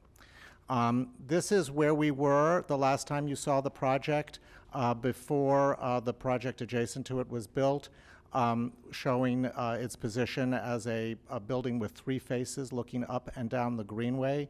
As Curtis mentioned, the project has changed actually almost not at all from an exterior dimensional point of view, although there have been a couple of minor improvements to the skin. So the building remains 12 stories and 67,000 square feet. The FAR remains the same. The number of units, as Curtis mentioned, has gone from 44 to 29. The square footage of the restaurant space was reduced because of the requirement to include a large vault for Eversource on the ground plane, and we have increased our lead goals for the project in the interim. So on the left, you see the project original scheme. On the right, the scheme as it is today. And this is looking back at the original scheme, and then on the right, the new NPC scheme, the major change being the changes that we've made to the color of the materials to relate more carefully to adjacent buildings and properties. This is a view down Franklin Street, actually at the intersection of Franklin and Well. On the left was the original scheme. On the right, our improved scheme to create a really elegant lobby condition at that intersection and make that series of streets, which feel very back alley-like, now feel like a series of charming streets that are part of the historic district. This is the ground plane. The building has many utilities and so forth that are running underneath it, so unfortunately there are no opportunities for tree plantings, but we are doing a paving pattern that works with the existing wharf district patterning that had been part of the original Greenway design, and we will have banded granites, bricks, and bronze inlays on the site, and a much more active ground plane with the restaurant opening directly onto the Greenway with lots of space for tables and chairs. This is the below-grade plan, so you can see how the building had to be pulled back significantly to accommodate all the utilities below grade. This is the ground floor plan with the green representing the restaurant space facing the Greenway, and the orange dotted line representing the Eversource vault. This is the second floor showing a mezzanine for the restaurant. And then this is the floor that Curtis was talking about, which is an artist's live-work floor with 5 units. A number of important features here. The fact that all of the units have really nice light views up and down the Greenway, storage facilities for artwork, some gallery space, and we're basically trying to meet all of the requirements of a good live-work artist spaces. So literally a little community of artists on this floor of the building. And then this is a typical demising plan for floors 4 through 10, I believe, showing the 3 units per floor, one on each face of the building, of the triangular building facing the Greenway. The penthouse level is similar with those 3 units with stairs up to rooftop levels. This is the elevations of the building. It's important to note that the 2 rear sides that face into the historic district are red brick to more closely align with the character of the historic district, but it is glassier and more contemporary as it faces the Greenway, as you see in this new view here. And then this is again looking back down the Greenway. The view I showed you before of the intersection of Franklin and Well, and then this view which shows the restaurant space and the generous public realm of the building at the Greenway, which will allow for outdoor seating, covered outdoor seating, as well as planters and so forth, which we're working on. And that's it. Thank you. Okay, great. Thank you for your presentation. Do we have any questions from the board? Sure, I have one question. Can you explain the Eversource vault? Is that just for your building, or what is that? Should I make a stab at that, or would you like to? Well, I'm happy to do it. So it is just for our... Can you move up to the microphone, please? Sorry, yes, of course, sorry. It is for our building. Eversource has asked us to provide they've sort of said they're at capacity, and so we need to provide the capacity for our building, which includes 2 vaults, not one, it's 2 transformers in a single vault, so there is redundancy. And we have the ability to get that done, fortunately. It's not in the best location in the building in terms of where we can meet all the requirements, but it's the only place basically where we could put it. Is it in the basement, or is it underground, or I think I'm gonna let you comment on the technical aspect. No, so the vault, it's not possible to put it below grade according to Eversource in the sidewalks or anywhere along the site. So it is at grade. And we also have to remember that this building is subject to the new flooding regulations. And so that is another thing that we are dealing with in terms of the technical issues associated with building the vault. But Eversource, we've tried very hard, but Eversource has been very, very firm in their requirement for 2 on-site vaults specifically for this building, with no real possibility of putting it in anywhere in the street.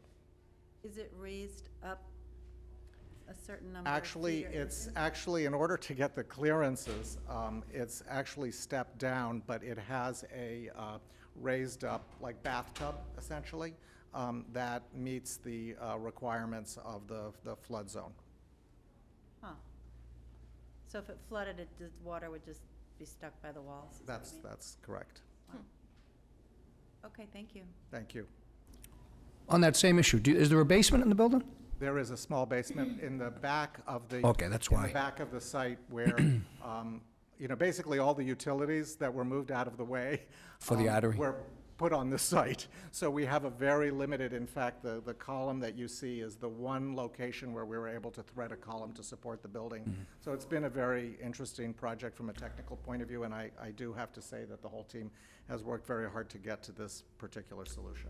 That's the reason, though, the vault is up on the Yes, it streets, is. because it can't go in the basement. That's right. The sidewalks are also very narrow. Right. And You say that this change is driven by a change in market forces, and I just wonder what that change is that enables you to eliminate 15 units within the same envelope. So our feeling in studying this market at this moment is that the waterfront submarket has actually evolved from where it was even 5 or 6 years ago, where a smaller unit program might have been more appropriate. You know, now that you have other projects that have been developed in the area, we saw a hole in the market for essentially larger unit types, where they were mostly available in towers, but they were not available in smaller boutique settings. And that was particularly true in the waterfront submarket. So our feeling was that there was interest, there was financial capacity for this type of unit, but that you really couldn't find it down here. So our objective was to say, let's see if we can take advantage of that moment in the market. And with a building like this that has this faceting associated with it anyway, that meant putting a 4th unit in this configuration was a little bit awkward. Doing 3 units, 1 on each side, actually was a very elegant solution that also happened to fit with the market thesis, and that's why we pursued it. Okay. And then just one small rendering detail question for David. Yes, on your old and new schemes. Yes.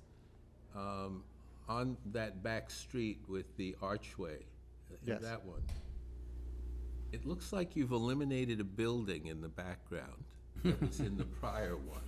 Oh. And I was wondering what you knew that we might not know. Could that you was go to the other one? Yes, of course. No. Hold on a second. Sorry. Oh, there we go. Yeah. Yeah, so, What happened to that old utility company building? I don't know. It should be there, so I apologize. Just curious. Yep. Thank you. Make it look brighter. Yes, you're very detail-oriented.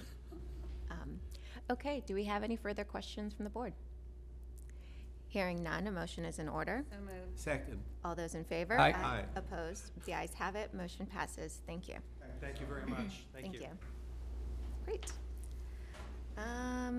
Okay. Madam Chair, Yes. let's wait until we empty out the room and get the Okay, next we're team going in. to transition the room. As we're transitioning, while this portion of the meeting is not open to public testimony, I wanted to acknowledge your presence and that you're welcome at this public meeting, and thank you for coming. Yes, thanks for We coming see in. you.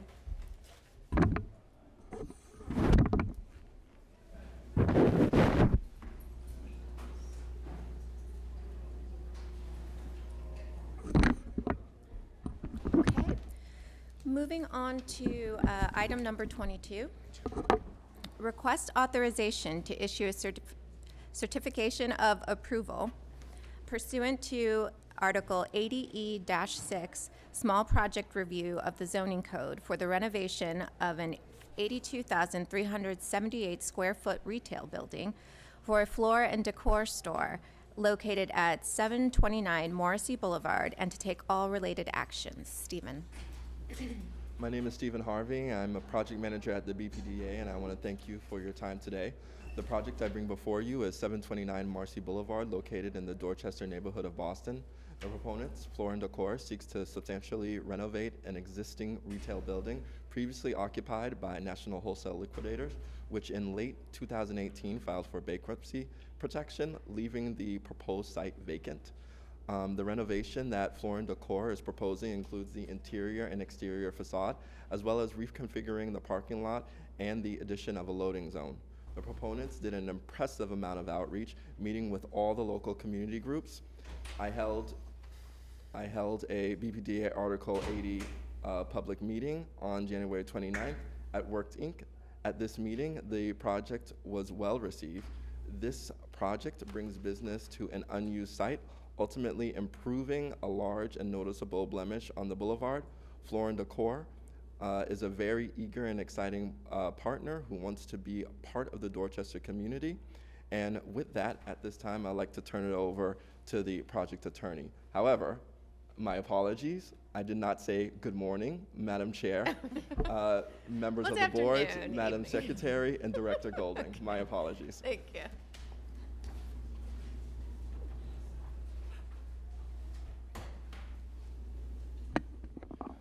Good afternoon, Madam Chair, Madam Secretary, members of the board, and Director Golden. Thank you for your time today. My name is Bill Squires. I'm an attorney from Hinckley Allen. I represent Floor & Decor. I have a number of people here with me today, including Austin Turner, the project engineer, who is here to answer any questions that you may have. I'd like to thank Stephen for the introduction, as well as Stephen and the BPDA staff for all of the input and time that they've spent on this project. So the property, if I can figure this out, the property is located at the intersection of Victory Road and Morrissey Boulevard, next to the MBTA tracks. And it's located, as you can see, as you can see, the shape of the lot is a little unusual. If you were to access the property from Morrissey Boulevard, what you'd see is the former National Wholesale Liquidators building in the center. To the right is CVS, in the back a daycare, and to the left the Citizens Bank. Those are all separate parcels. So our parcel is shown with the black lines here. Here's an aerial view. So the current building has been vacant since National Wholesale Liquidators declared bankruptcy in late 2018. As a result, the building itself is in very poor condition. The parking lot is in poor condition with lots of potholes. There's very poor drainage on the property. So we've had 4 meetings with the BPDA staff and others, including transportation, BWSC, urban design, MBTA, DOT. In addition, as Stephen mentioned, we've had 3 community meetings, including meetings with Clam Point, Pope's Hill, and with the greater community that was sponsored by the BPDA. We've received favorable comments at those meetings. The property is about 3.5 acres, and the building is 82,378 square feet, which is why we're doing small project review rather than large project review. The project triggers small project review under Articles 65 and 80E because the property is located in the Dorchester Neighborhood District, Neighborhood Shopping Subdistrict, and a portion of the property is located in the Greenbelt Protection Overlay District.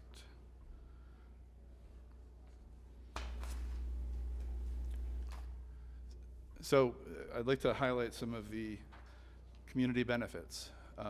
First, I don't know if there's a pointer on here. There we go. So this is Morrissey Boulevard. This is Victory Road. The accessibility is being improved for pedestrians by adding a walkway here and a walkway here. In addition, a MBTA bus stop is right here, which Floor and Decor will be purchasing and installing. We're adding roughly 8,000 square feet of open space. Right now, the parking lot is pretty much all pavement. There's some limited landscaping. There's landscaping along the front of the property, landscaping on either side of the pedestrian pathway here and here, and then landscaping along the side of the property where there's currently parking. That's going to reduce the number of parking spaces by 25, which will increase our parking nonconformity. We're also eliminating the existing pylon sign and replacing it with a smaller monument sign. We are going to have 24-hour surveillance of the property with cameras and signage noting the cameras. That was of concern for the residents. They had expressed some concern about illegal activity that was happening there without that security. In addition, we will be resurfacing the adjacent, so this is the CVS next door. This is a separate parcel. We will be resurfacing this area of parking lot on the adjacent parcel, which is roughly 35,000 square feet at the request of the BPDA staff and transportation. Adding indoor and outdoor bicycle storage. The indoor storage will be in this area and will be for long-term storage by employees. The outdoor storage will be in this area. We're also installing a stormwater management system with subsurface detention, which will deal with the drainage issues you saw in the pictures earlier. In addition, Floor and Decor will be making a $5,000 donation to a Dorchester-based charity. Here's what it will look like from the front. We expect the project will add up to 80 construction jobs and 45 to 50 retail jobs. Based upon what Floor and Decor has done at other locations, 60% of those jobs are expected to be full-time, and 40% are likely to be hired from the local community. And with that, I'm happy to take any questions that you might have. Okay, thank you. Do we have any questions from the board? I have a question. I have a couple of questions. One of your benefits there in the middle column, there is 80 construction jobs. Have you hired a general contractor or a construction manager yet? I think that we're finalizing a selection on a general contractor, and I believe that the general contractor is working with various union reps. Okay. It doesn't fall under the Boston Jobs policy, though, right, this job? No, because it's small project review. Okay. And so with that, I appreciate those comments. Those people, the main reason is women and men get paid the same. Minorities, non-minorities get paid the same when you deal with those organizations. If that was not the case and it fell apart, will the developer commit to women and men getting paid the same if they have the same qualifications and performing the same tasks, and the same for minorities and non-minorities? Two qualified plumbers, one's a minority, one's not. Can they commit that they'll both get paid the same, and the same as women versus men, same qualifications? Yeah, I think as long as they have the same qualifications and are equally skilled, I think that the answer to that is yes. Okay, well, the state of Massachusetts, a license is the same requirements. Right. So a licensed plumber, regardless of your gender or color, will get paid the same. Two licensed plumbers the same, and for every trade. Okay, thank you. Sure. Could you go back to the site plan? Yeah, Okay. Yeah, that'll do. My recollection or understanding is that this is an area that is subject to a lot of flooding. And I understand that you're taking care of this in part through some subsurface improvements, but I wonder if there's any thought being given to using permeable paving and making adjustments to the landscaping in a way that would reduce flooding in this particular area, as well as the subsurface improvements that you're making. So the stormwater system, which is comprised of catch basins and subsurface detention, I believe is capable of containing rather up to a 1.1 inch, 1.25 inch storm. So I think that was taken into account with the engineering. We're not planning to use permeable pavement. Why? I'll let the engineer speak to that. Good afternoon. For the record, Austin Turner with Bowler. We're the civil engineer and land development consultants on the project. So In this particular instance, we are aware that the site is subject to coastal flood zone inundation. We're going to be working with the Conservation Commission on that. What we have done in consultation with BWSC, we've designed a fairly robust stormwater management system here, which is capable of holding and detaining what's referred to as an inch and a quarter without discharging that storm event. It's fairly substantial, and in fact, frequently is more than the BWSC would normally require. Also, in consideration of that, one of the things that was brought to our attention very early on in the process was maintaining the parking lot grades. With this site, it does not currently meet the ADA or ABA standards for accessibility. In order to do that, we've had to be very creative with the grading to maintain the topography that's out there today, such that we're not introducing additional fill and thereby compromising what storage would be available in the event that there was a coastal inundation. So that's a Conservation Commission item that has been introduced in our design. In terms of permeable pavers, in a location like this, where especially you have a situation where you might be dealing with urban fills, which we've been finding, or you get snow and ice and things like that, what it can lead to in a condition like this is you have to either over sand or over salt. We don't want to over salt and then put that onto the pavement, which has the potential to get into groundwater supplies. And similarly, what it also creates is a situation where there's a substantial amount of maintenance or potential liabilities that get introduced if it ices up or isn't maintained properly. I've done porous installations in other parts of the country that aren't as climate sensitive, where you get extreme freezing, extreme heating, things of that nature, and it's a lot more resilient. In applications like this, it tends to not wear as well or be as durable, and can lead to other unforeseen problems with flooding because it might clog, and then you have flooding on the parking lot that you weren't intending to be there otherwise. So I hope that answers your question. I'd be happy to get into that further if you think it appropriate. Yeah, it does answer my question. It's not what I wanted to hear, but it answers my question. Okay. Thank you. You're welcome. Do we have any further questions from the board? Okay, hearing none, a motion is in order. So moved. Second. All those in favor? Aye. Opposed? The ayes have it. Motion passes. Thank you. Congratulations. Okay, item number, Let's just wait one more. we're so just the gonna, next team I'm can gonna come in. slow down. That's what I'm gonna do. Thank you.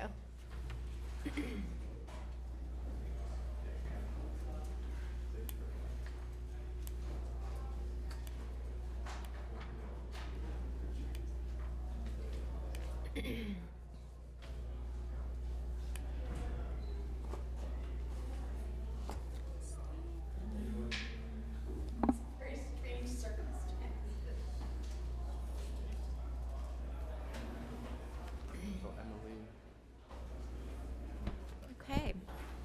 Item number 23. Request authorization to adopt a minor modification to the South Cove Urban Renewal Plan by creating parcel R-2B and changing the uses for parcel R-2.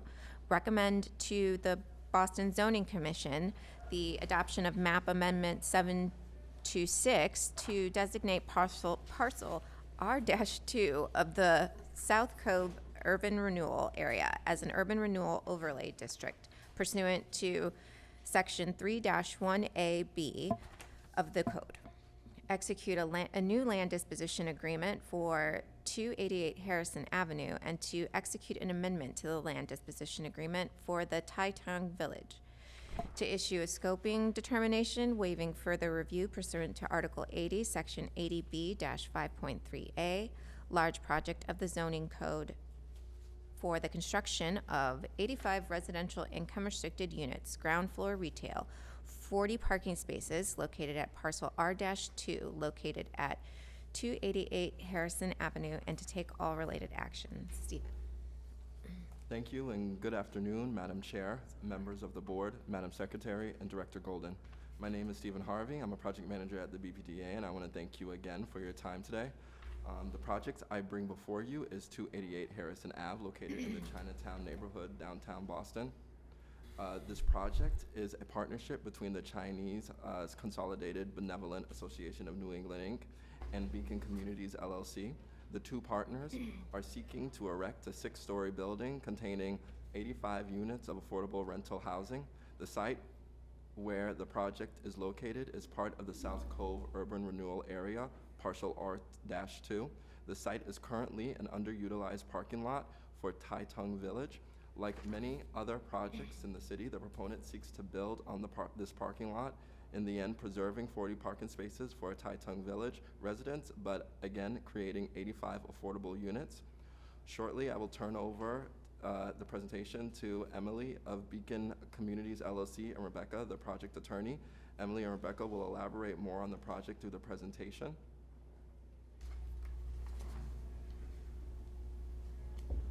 But before I turn it over, I want to also highlight Plan Downtown, an ongoing planning study led by BPDA Planning Development.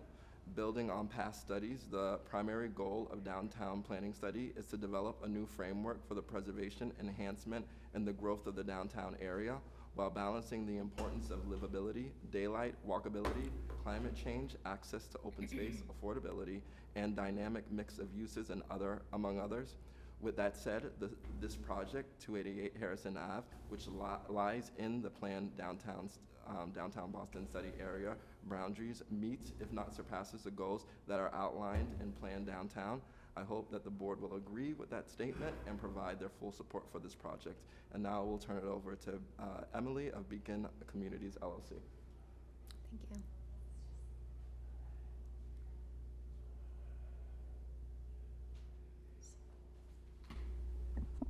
Good evening, everyone. Can you hear me? Okay. It happens all the time. Don't worry about it. As Steven said, I'm Emily Bouton. I'm a development director at Beacon Communities. I'm excited to be here to talk to you, thank you, about 288 Harrison. This project is a joint venture between Beacon and the Chinese Consolidated Benevolent Association, who are represented here by Paul and Susan and their consultant, Peter Munkenbeck. CCBA is a organization that owns a couple of real estate assets in Chinatown, including one called Tai Tung Village, which was built in the 1970s. And as Steven said, there is a surface parking lot associated with that project. CCBA identified the development potential of that project. They issued an RFP to various developers in the area and selected Beacon as their development partner in 2019. So we've been working with them on this for the last year or so. Beacon is a for-profit, mission-driven developer. We own about 18,000 units of affordable housing, about 2,000 units in the city of Boston, including Quincy Tower, which is right nearby this development in Chinatown. Our project architect is Bruner Kott, and of course you know Rebecca Lee from Mintz-Levin, who's representing us on the permitting and land use side. So I'm gonna give you just an overall kind of picture of what the project is, take you through some details, particularly how this building looks in connection with the rest of the neighborhood, give you various elevations and different perspectives so you can see sort of the scale and the architectural features of how it fits in. Like Steven said, this project is 100% affordable. It's 85 units of 1, 2, and 3 bedroom family housing. All apartments will be affordable to households who earn 70% AMI or lower. We'll have a tier that's as low as 30% AMI with some different tiers in between, because it was really important to the community that we sort of maximize the different options. So we were able to do that with that. Like Steven said, we've been working with the community, and CCBA has led the community engagement effort. We've met with a ton of different neighborhood groups. We've kept in mind the Plan Downtown goals, the Chinatown Master Plan goals, so we've incorporated some of that into our design. And as I go through the slides, I'll point out a few areas in particular that were really important to the community that we were able to incorporate into our design program. So this perspective that you'll see here, this site is located at the corner of Harrison and Hudson Street. It's right across the bridge from Ink Block in the south end. So this perspective is if you're standing on the bridge, kind of looking kitty corner to the site. One of the things that was important to the community was incorporating Chinatown's cultural heritage and history. So Bruner Kott designed this kind of red exterior feature that you see there, which serves a purpose as like a sun shading element, but it also was meant to be designed to invoke kind of a traditional Chinese lantern, which the community did like when we've presented that to them. So this is 5 stories of wood frame over a steel podium. Underneath the podium is about 40 parking spaces that are replacement for the parking that's currently there now. We're expecting that all of that parking will be used by Tai Tung residents and not by the residents of this community. So here you can just see the context in the neighborhood, the peach buildings or other apartment communities. The blue is the Josiah Quincy School, and then the pink is Tufts Medical and other institutional uses. Here's just some views of Harrison Avenue, both the east and the west side. We will be on the east, so the surface parking lot is right up there in the top right corner of this slide, and then Tai Tung is right next to it. This is the landscape sort of site plan. So you can see the parking spaces, and then another element that was important to the community and important to BPDA as we've gone through the design process is incorporating as much greenery as we can. So you can see an interior courtyard up at the top. There's some trees and planters along Hudson Street, which also serve to screen the parking from the street. And there's a tiny little additional sort of planting up in the top left corner. I'll use this slide to mention a few other sort of sustainable climate resiliency things that Stephen alluded to. One in particular that Councilor Flynn mentioned when he was here is air quality. That you probably know is a huge concern of Chinatown residents, particularly in this location and its proximity to the Mass Pike. So we worked with this scientist researcher at Tufts who has done a lot of research on this kind of thing, and he was able to give us really, really helpful information to work into our air filtering system and our mechanical system. So we're installing much higher than code for filters. It didn't actually end up costing too much to the project, so we were happy to be able to do that. Here you can just see the ground floor. It's a little small, but basically it's just management offices, some non-residential space, and some residential space there. And the entrance is on Harrison Avenue on the left side of the slide. Here's what a typical residential floor looks like. It's just a mix of 1s, 2s, and 3s, sort of scattered throughout the floor there. And then this is a perspective of the building on Harrison. The buildings to the left are Tai Tung, and the building to the right is our proposed building. So Brunner Cott tried to make sure that it fit architecturally, so incorporated some similar colors, but just made it more fresh, more modern, a nice addition to the neighborhood. Here's another perspective from the south. And then this is if you're looking south on Harrison, so you can sort of see Whole Foods all the way in the back there. But you can see that this building does fit in very well in terms of massing and scale on the neighborhood there. And then that's just our last slide there. I think that's it. Awesome. Thank you for your presentation. Yeah, of course. Okay, do we have any questions from the board? I just had one. Did you folks do any wind tunnel testing on this? We did. No, not wind tunnel. We did a wind study. Some wind studies, but we didn't take it through the RW. Ooh, sorry, I'm gonna have to ask you to go to the podium. microphone. Sorry. Just so we can capture it. Epsilon got a wind study. Yeah. Hi, Rebecca Lee from MINS. This building is about 86 feet in height, so wasn't required to and didn't go through the RWDI wind tunnel in Toronto, but there was some qualitative analysis done in connection with understanding how the building would impact pedestrian conditions in the area. Okay. Great. Any further questions? Well, I would just like to comment that I appreciate I live around here in this neighborhood next door to the Leather District, and the air quality is a significant concern, and given the amount of the volume of families that live here at such a high concentration, very appreciative of that extra step. So, okie dokie. Any questions? Hearing none, a motion is in order. So moved. Second. All those in favor? Aye. Opposed? The ayes have it. Motion passes. Thank you. Congratulations.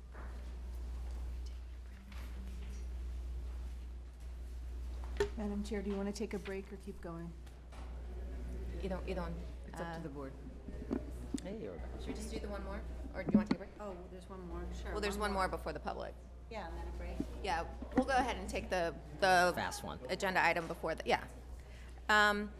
Okay, item number 24, request authorization to execute an amended and restated land disposition agreement with Brad Blake and Alan Gove for parcel SE-69 located at 11 Bradford Street. Chris. Thank you. Good afternoon, Madam Chair, Director Golden, Secretary, and members of the board. Before you is a request to enter into an amended and restated land disposition agreement for 11 Bradford Street, also known as parcel SE69 in the South End Urban Renewal Plan area, Mass R56. This parcel currently has an LDA for a two-family residential townhome on an 1,100 square foot lot. The new owners, Bradley Blake and Alan Gove, recently purchased the new home and would like to go through a full rehabilitation and conversion of the home to a single-family owner-occupied townhouse. The project has gone through a community process attended by neighbors within 300 feet. BPDA staff is requesting an amended and restated land disposition agreement to accurately reflect the anticipated new single-family designation at the zoning board. Thank you, and let me know if you have any questions. Okay, do we have any questions from the board? Hearing none, a motion is in order. Second. So moved. Second. Okay, I think I've got both of them there. All those in favor? Aye. Aye. Opposed? The ayes have it, motion passes. Thank you. Okay, we're going to take a brief recess before we begin the public hearing portion.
We're now resuming the meeting to the public hearing section of the agenda. This is a public hearing before the Boston Redevelopment Authority, doing business as the Boston Planning and Development Agency, being held in conformance with Article 80 of the Boston Zoning Code regarding the First Amendment to the Development Plan for Planned Development Area Number 74, Fenway Center, and to consider the Fenway Center Phase 2 project as a development impact project. The hearing was duly advertised on February 26, 2020 in the Boston Herald. In a BPDA hearing on a proposed petition by the agency, staff members will first present their case and are subject to questioning by members of the agency. Thereafter, others who wish to speak in favor of the proposed petition are afforded an opportunity to do so under the same rules of questioning. Following that, those who wish to speak in opposition may do so, again under the same rules of questioning. Finally, the proponents are allowed a period of 5 to 10 minutes for rebuttal if they so desire. In an effort to accommodate all who would like to speak about this proposal, each person will be given up to 2 minutes to comment. BPDA staff will indicate when 30 seconds remain. At that time, please kindly conclude your remarks so that the hearing may continue and that others may be heard. Tim will now begin the presentation. Thank you. Good evening, Madam Vice Chair, members of the board, Madam Secretary.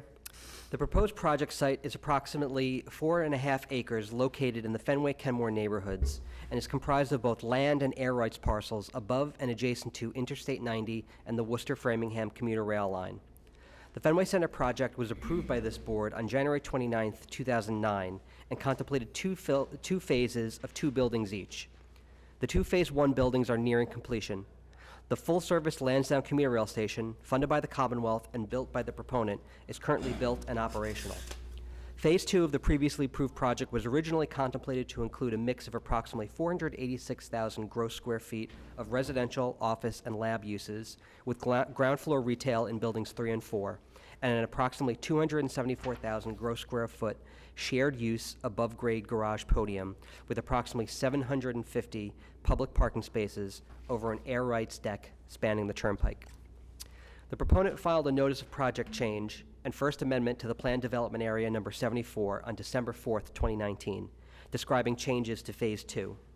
Phase 2 still comprises the construction of buildings 3 and 4, along with an above-grade podium, shared-use parking garage, all on top of an air rights deck over the railroad and the turnpike.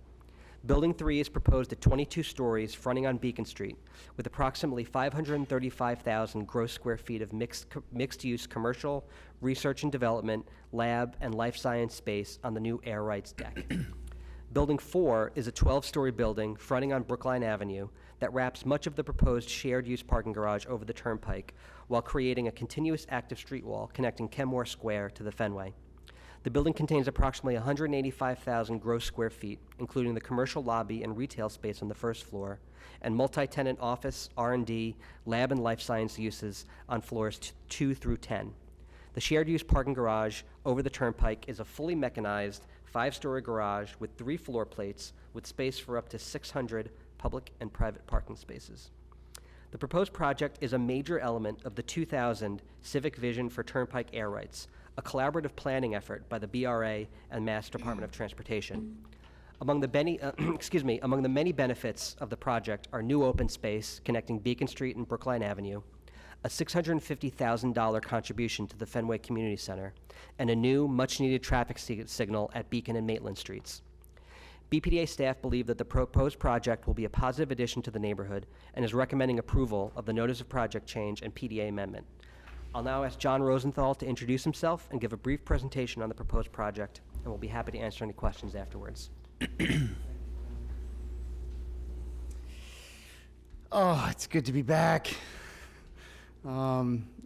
This process started right around prior to 2000, and I participated in the Civic Vision for Turnpike Air Rights. I built that big gun violence billboard in the Mass Pike that most of us have grown up with for a long time, and believed that that this air rights development could be the first since Copley Place in 1980, and it will be, which is quite remarkable.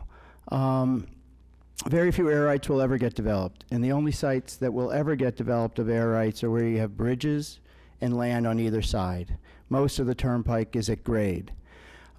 Also, the only air rights that'll ever get developed are where you can put enough density on top of the deck over 8 lanes of highway and 2 tracks to afford and finance the development. And this has become, the stars have aligned, and I am beyond excited to walk you through this. And you know, as a kid that's grown up in Boston, it's a dream come true to be able to be in this position to develop a world-class mixed-use development, residential, retail, life science, that will create 3,000 new jobs, and to work with great neighborhoods and to have found like the dream partner. Phase 1 will be complete in June.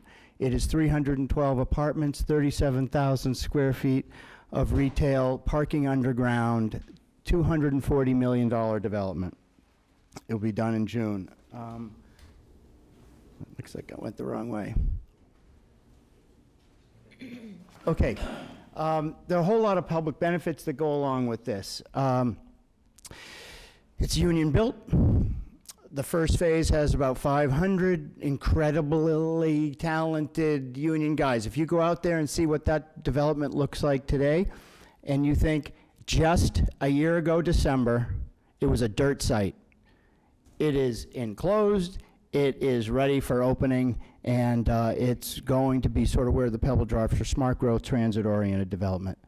As I mentioned, we are going to create 3,000 jobs. We are going to create a park over 8 lanes of highway connecting Beacon and Brookline, creating the first fully accessible Yawkey station from 2 different neighborhoods. This is, it goes back to 1860. It shows the site. One of the misnomers is everyone thinks that the turnpike split up these neighborhoods, but in reality, these neighborhoods have been split up since the 1800s as a result of the rails and the Muddy River. Here's the site. This is what it looked like back, really, when I found it. The 2 bridges, Beacon and Brookline. Other than that, it was a sea of parking. There was a limited service train station that got built. Operated for 20 years, 1 short platform, 2 trains had to go through, you know, east and west trains had to go onto the eastbound track in order to open 1 door at 1 high-level platform. The MBTA asked if I would be willing to develop that station, and we completed that in 2014. You'll see what that looks like. Here from the Civic Vision in 2000, literally identified the Parcel 7 site, and incredibly, also, you know, talked about how this was a location because of the bridges, because of the neighborhoods, because of the proximity to the Longwood Medical area that was fully constrained. Very few people also know that you have to get to number 6 on the top 10 list of National Institute of Health grant recipients before you leave the 216-acre Longwood Medical area. The top 5 grant recipients from NIH are right here in Boston and right here at the LMA. And lo and behold, in 2000, the Civic Vision talked about a nationally significant science and technology campus at our site. This is really, I know this is like the 2nd phase, but it's really more like the 5th phase. We had all experienced Kenmore Station and how long that took to finish and how much over budget that was. When the legislature in 2005 approved Lansdowne Station, then Yawkey Station, I said, okay, you've allocated $15 million. I'll build that on time and on budget. You give me the spec, I'll deliver it. I'll take the change order risk because it had to get built and the full-length platforms had to get finished between Beacon and Brookline before we could develop air rights. We finished that in 2014. It is gone off the charts as far as our ridership for the LMA and Fenway and the neighborhoods. Then the next thing in 2005, the legislature approved, and Brian, you were probably there. You may have been there too. But anyway, New roadway improvements. Believe it or not, for 20 years, Lansdowne Yankee Station operated without public access. You had to go through private parking lots. You had to trespass through private parking lots in order to access the Lansdowne Station, which is the link between South Station and the Worcester Medical Center. So I spent the money to design those roads. There were tremendous amount of takings in order to create those roads. We reconnected Maitland to Overland. It was never connected. We created David Ortiz Drive and public access to a public train station. Then phase one came along in 2017, $240 million private investment to leverage the $27.5 million of state investment in Lansdowne Station and the roadway improvements. That alone would have seemed like a good bet for the state. And lo and behold, now we have a fully financed, or soon to be fully financed, but a fully financed deck that can start construction in phase two in June. This is what phase two is going to look like. It is literally a 2-acre deck. It is 90,000 plus square feet, built over 8 lanes of highway and 2 tracks. The dream partner kind of, I don't know, whether it's resilience, persistence, luck, you name it, I found the dream partner in a company called IQHQ. The founder of IQHQ created Alexandria, took it public, then created Biomed Realty Trust, took it public, sold it for $8 billion to Blackstone in 2017. And now they think they want to be my partner and build the next major life science REIT around Fenway Center. The partner that I work closest with, the guy that raised the money, is John Bonanno, and truly a dream partner. We will create a park. We will connect Beacon Street to Lansdowne Station to Brookline Ave, and we will complete this vision for Turnpike Air Rights and Fenway Center and complete all 1,300,000 square feet, roughly $1.3 billion of investment to leverage the state's 27.5 for the station and the roads. All the loading, here's Beacon to Brookline, all the loading. This will be basically a 1 million square foot life science building that will create 3,000 permanent jobs in the life science sector. We will fill the 700 length Beacon Street Bridge, the 150 length Brookline Ave Bridge. We'll have a fully automated parking garage. The BPDA asked us to think about less parking. This site had been approved for 1,300 parking spaces, and we are doing 500 less in the total finished build. Here's basically the stack, 2 towers, Beacon Street on the left, Brookline Ave on the right. Here's what the automated garage will look like. Sort of like a Rubik's Cube. You could take a few blanks out and then you just move them around, move the cars around. When you're heading west on the Mass Pike, this is the building on Brookline Ave. Gensler is our architect.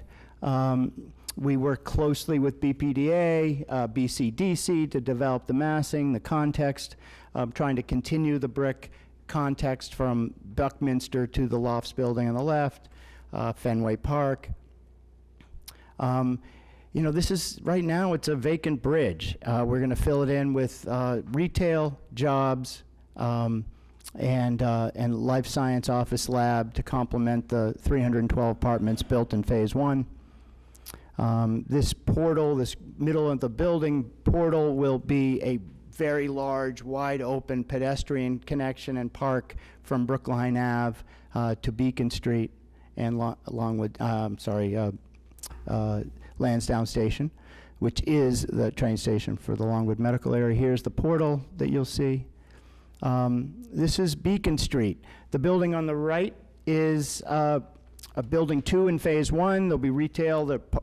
In phase 1, we built a 13,000 square foot deck. In phase 2, we're going to complete the deck with another 90,000 square feet. It'll be like Copley Place and Prudential. You won't even know the highway is underneath. When you're heading east on the Mass Pike, buildings 1 and 2 in phase 1 are built. They're on the right, and building 3, phase 2, is the tower. It's a gateway site. It's the first building you'll see when you come into Boston, the last building you see when you leave from the west, and it also identifies where public transit is. Here's a night shot. And again, we were going to put a community center in, but we contributed $650,000 to the Fenway Community Center, which is a fantastic facility. And I mean, at long last, we really have not only the design and the partnership in the community, but the financing to commence construction on Fenway Center Phase 2. And it is a thrill to be here, and thank you for your consideration. Okay, thank you. Given this is a public hearing, we'll hold our questions till after the public comments. If there is anyone who would like to speak in favor of the project, would you please come to the podium? Good evening, members of the board and Director Golden. My name is Pamela Beal, and I'm here in my capacity as chair of the CAC for Parcel 7 to express our support for Fenway Center Phase 2. This has been a great public process, and the community feels very fortunate to have developers like John Rosenthal, his partners, and their team, as they have worked very hard to create a plan and a project that will make a positive impact on the entire area. This project will not only fill in the major gap in the urban fabric that was created by the building of the Mass Turnpike extension, it will also create an enhanced public realm with new open spaces and important accessible connections. John and his team have done everything the community has asked of them through this really long and involved public process. Accordingly, I urge you to vote to support this very important project this evening. Thank you for your time and your consideration. Thank you for coming. Good evening, Director Golden, members of the board, Madam Chair. My name is Tom Ward, Executive Board Member of Local 7 of the Ironworkers and a resident of this city. We are glad to partner with Mr. Rosenthal on this project. He's a champion. Can't say enough about him. This is the best local workforce in the country, and we look forward to working on this project. We rise in favor. Thank you. Great. Thank you for coming. Good evening, and my name is Chris McGrail. I'm also a member of Local 7, and I would stand in support with John Rosenthal. I've had an opportunity to work with him and get to know him over the past year and a half, and being involved in many projects and what we do, very seldom have I met somebody like him that shows the perseverance, the care, and the determination to get something done. And standing behind us in labor, which is sometimes a rarity. I'm sure you guys see that a lot. There's a lot of opposition. Standing behind us in labor is, to me, that's the first sign of somebody standing behind community, because that's what we are. We're just guys. I'm just a guy trying to go to work every day, trying to feed my family. And somebody that stands behind me and my friends, my brothers and sisters and so on, is somebody that I want building in my community. All right, thank you. Thank you. Thank you for coming. Cody Fitzgerald, Local 328 Carpenters. I just want to reiterate what Chris and Tom said. I'm looking forward to working with John. He's a true professional in the next phase. Thank you. Thank you. Hi, my name is Frank Murray. I'm a Local 7 iron worker. Like Chris and Tom, like to go off what they were saying as well. Mr. Rosenthal obviously told you guys before how the union trades have been able to push these projects along in a safe and timely fashion. As a resident of the city and someone that believes in union labor, I agree with this project and I'm in favor of it. Thank you. Great. Thank you. Madam Chair, members of the board, Myra Perez representing the Carpenters Union. First of all, I want to thank Mr. Rosenthal for all the work opportunities we had in many of his projects, and kudos on the outreach to the community, job well done. And in behalf of hundreds of union carpenters throughout the city of Boston, I want to go on record and support. Okay. Thank you. My name is Bobby Fitzgerald. I'm a carpenter out of Local 328 in Boston. I've had a great pleasure working with Mr. Rosenthal at Phase Center, Phase 1 of Fenway Center. I've been the carpenter steward there since we come out of the ground. And I'd like to say that working with Mr. Rosenthal has been nothing but a great experience. And I truly believe there'll be a steward to the Kenmore Square area if this project goes forward. And thank you for your time. Thank you, John. Thank you. Thank you for coming. Okay. Is there anyone else who would like to speak in favor of this project? Please come to the podium. Are we all good with people on the outside? Is there anyone? Can you check? Just double check. One of the things that we did together with labor. Oh, yeah, you have to go to the microphone just because. And I know you will appreciate this, and in particular, Michael. We created the first recovery-friendly construction site in the country at Fenway Center, where I started what's known as the Gloucester Angel Program in Gloucester, Mass, that I know you're aware of, Ted, and that started in 2015. It's now in 534 police departments in 33 states, and we've placed 24,000 people into treatment pre-arrest through police departments. And we've also created recovery-friendly sites. Fenway Center is the first where we did Narcan training. We put Narcan in the construction hoists. We worked with the building trades. And lo and behold, the Narcan that we have put in our sites and other sites through Moriarty and Associates has literally saved lives. There have been overdoses on construction site. The building trades have been hit harder than most because of the overprescribing and the injuries that happen. And working with the trades at Fenway Center has been an unbelievable eye-opener and an honor, but we've also saved lives together. Great. Thank you. Okay, so it looks like we're all good on the outside. Is there anyone who would like to speak in opposition of this project? If so, please come to the podium. I just have to say it twice. Is there anyone who would like to speak in opposition of this project? Please come to the podium. There is nobody out there either. Okay, great. So that concludes the public testimony. I will now ask the board if they have any questions. I have a comment and a question. John, I want to thank you for everything you've done. I don't know how many years. I mean, how many years has it been? 20 years, and I remember when we started and long before I was on this board, so I want to thank you for your tenacity. Most, I think, would have given up. I don't know how many finance arms we've talked about that have come and gone since then, but a lot of people will receive a paycheck, benefits, everything else because of you, and you should be commended. I really appreciate it, and I'm sure all the people that work there will as well. My question is, I see the 12 million in taxes. Is that just phase 2, or not counting phase 1 that's done? And I have a little editorial that goes along with that. That's really not said a lot. Now, go ahead. Yeah, no, that's phase 2 alone. That's phase 2. And what is it with phase 1? And then what's total when the whole project is built out? It's over 15 million a year annually. in real estate taxes. Yeah, not counting linkage and affordable housing and so on and so forth. 10% affordable housing on site. And as you well know, if you capitalize the 30 units of affordable housing on site, the 10% on site, that is about a $20 million contribution to the affordable housing. That's what it cost a development. It's made it, we're still financeable.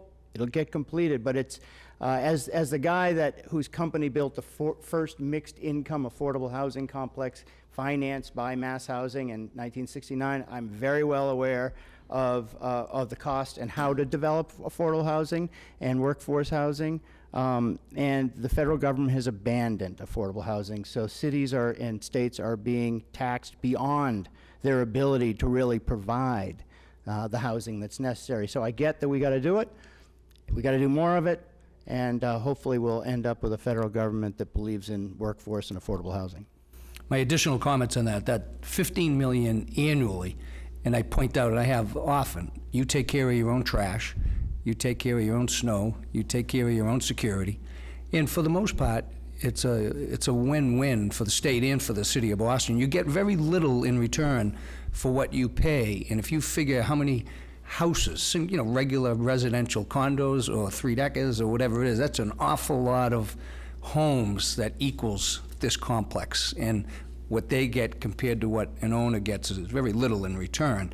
And that's all teachers pay, police, fire, trash, pensions. It goes a long way, and appreciate it. Thank you. Thank you, Michael. And as you know, as the founder of Friends of Boston's Homeless back in 1987, we partnered with the city of Boston to create a continuum of services from homelessness to jobs, housing, and ultimately transitional and permanent housing. But again, I feel, I mean, the mayor and you all have done an amazing job, given the fact that the federal government has abandoned affordable housing. Any additional questions from the board? Okay, hearing none, a motion is in order. So moved. Second. All those in favor? Aye. Opposed? The ayes have it. Motion passes. Congratulations. Thank you, thank you.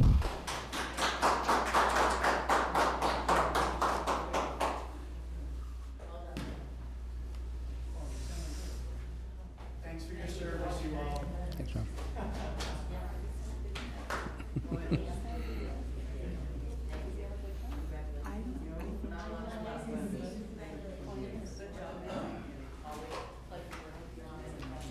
Thanks, Ben.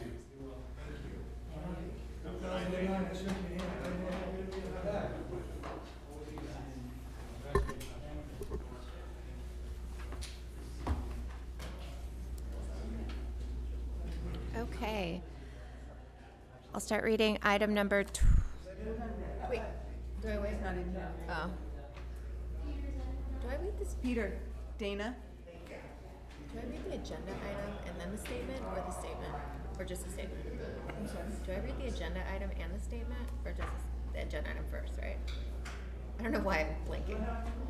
For the hearing, for the The public hearing. hearing. Isn't there a special paragraph you read? Yeah, but Yeah. do I read the Just read agenda that. item? I think you just read Just read that, that. right? I don't know. I'm kind of curling my brain.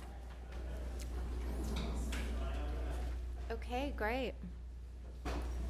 So we're on to item number 26. And this is a public hearing. This is a public hearing before the Boston Redevelopment Authority, doing business as the Boston Planning and Development Agency, being held in conformance with Article 80 of the Boston Zoning Code regarding the Fourth Amendment to the Planned Development Area Number 67, Olmsted Green in Mattapan. This hearing was duly advertised on February 27, 2020, in the Boston Herald. In a BPDA hearing on a proposed petition by the agency, staff members will first present their case and are subject to the questioning by members of the agency. Thereafter, others who wish to speak in favor of the proposed petition are afforded an opportunity to do so under the same rules of questioning. Following that, those who wish to speak in opposition may do so, again under the same rules of questioning. Finally, the proponents are allowed a period of rebuttal if they so desire. In an effort to accommodate all who would like to speak about this proposal, each person will be given up to 2 minutes to comment. BRA staff will indicate when 30 seconds remain, and at that time, please conclude your remarks so that the hearing may continue and others may be heard. Mr. Whiteside will now begin the presentation. Thank you, Madam Chair, members of the board, Secretary Polhemus, and Director Golden. The item before us this evening is related to the Olmsted Green project, which, as you mentioned, is in Mattapan. This project has not been to this board for quite some time. It is a project that has had its first approvals in 2006. It's a multi-phase project that exists on approximately 42 acres of land that is governed by the Commonwealth's Department of Capital Asset Management and Maintenance. I'll say a few things relative to context just to speak to the project overall, and the development team will certainly speak to more specifically to the elements of this particular PDA amendment. What's important to note about this project is that it's focused on the creation of affordable housing and placemaking within the neighborhood of Mattapan. This particular development is the first that has a 40R designation attached to it. What the 40R designation does is allows for the creation of greater affordability within a project and zoning that supports that, in addition to it being governed by a planned development area, the subject of our discussion today. Since the project's approval back in 2006, there have been three amendments. Really quickly, the first in 2010, the second in 2012, the third in 2017, which really related to some fine-tuning about the number of housing units that are being created and the type of programming that is being created. This particular amendment relates specifically to the one component of the project, which is its open space. Originally, in its approvals in 2006, the development team proposed the creation of an urban farm and retail component, which would have had some job creation opportunities, as well as really important urban farm, looking at health, looking at food creation, et cetera. The determination has been made through some research and conversation with stakeholders that that particular use would not be feasible. And so the development team's proposal now to amend the PDA is to look at not creating the urban farm, but to, number one, placing an open space restriction on the land that would ensure that it would be maintained as open space in perpetuity, and also to look at the prospect of doing some active and or passive recreational use. And that particular set of parameters has been discussed with the community, the Citizens Advisory Committee, which has been the overarching stakeholder group that's looked at this project throughout its life. There have been a number of priorities that have been articulated by stakeholders relative to this, which I'd like to articulate now. Number one, confirming that the restriction is placed on the open space. Number two, making sure that the open space is open to the public, and the public programming related to that is duly specified. Ensuring that there are issues around multi-use, so not just looking at perhaps a soccer field, for example, but other uses that would be amenable to the public, obviously pending physical and financial feasibility. Looking at consideration of making sure that there are updates on this public use with the agencies that have a regulatory interest, namely the Boston Parks and Recreation Department, as well as DCAM, which has ownership interest, obviously, and obviously working with the BPDA, its urban design, et cetera, working in collaboration. And then finally, making sure that the concern around the creation of and preservation of trees. At the public meeting we had for this project, that was one of the issues that came up as of great importance. The other component I'll mention is that since the development team submitted its amendment to this PDA, there have been a number of conversations with our sister agencies, the Department of Neighborhood Development, which has some funding interests in the project, as well as Boston Parks and Recreation and DCAM, to make sure that we're answering the right questions about how this open space is really preserved. It was really an important component of conversations, particularly with parks, that as we look at this whole development, which is going to create upwards of 500 units of affordable housing, that we're not just putting houses on land, but making sure that there are places to, sounds cliche, live, work, and play. So that's the basis of this particular amendment. I will stop my comments there. The development team, represented by Eric Van Duzen, who's Senior Vice President of New Boston Fund, will come and walk through some of the specifics, and we're certainly happy to answer any questions afterwards. Thank you.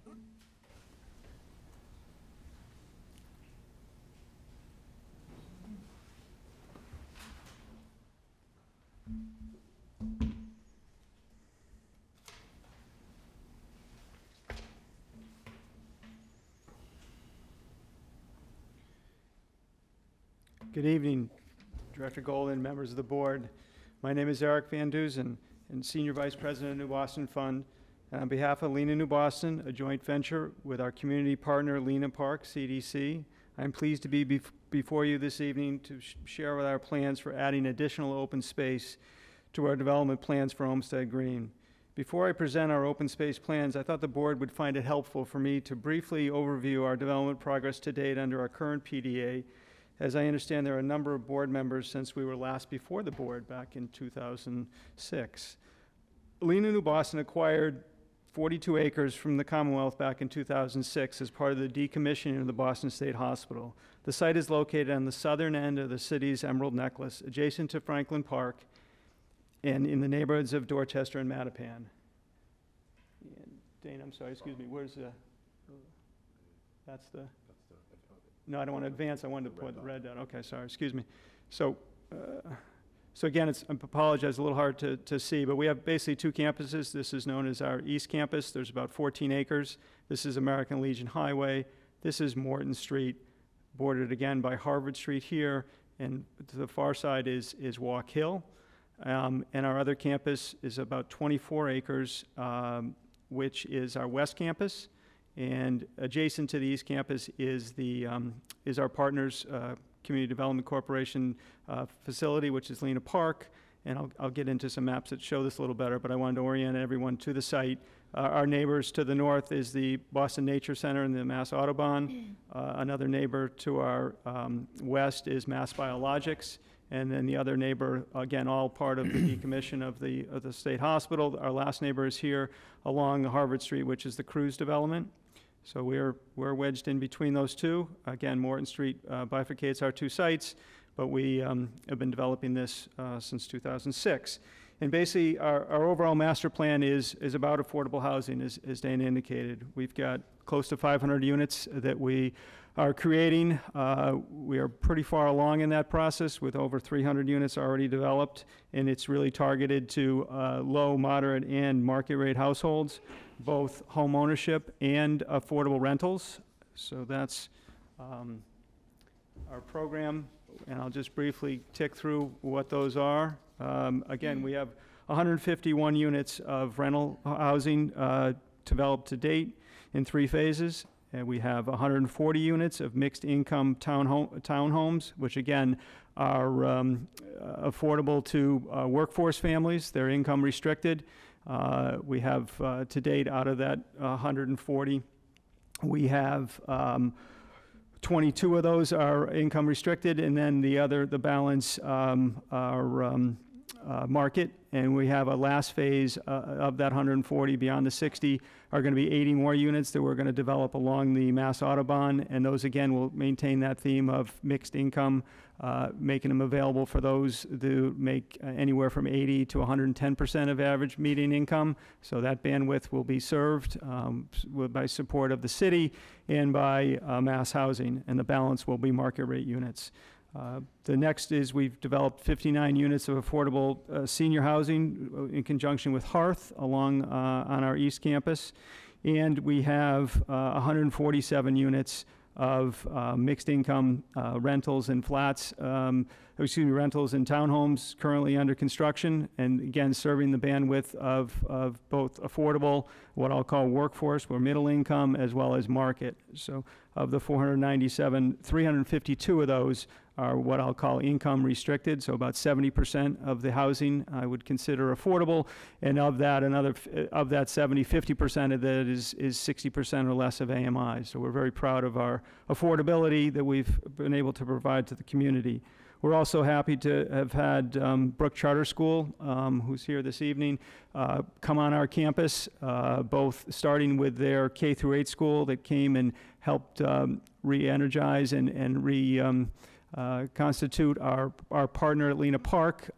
They came together and had a condominium of their building on American Legion, and they have a portion of it for their K-8 school, and 10,000 square feet remains in the control and use of the Lena Park CDC. So that marriage went very well, and it's very functioning for the community at large, and obviously for the Brook. And the Brook was able to go from there to take a site that we had originally visioned for let me go to the next one here for a minute.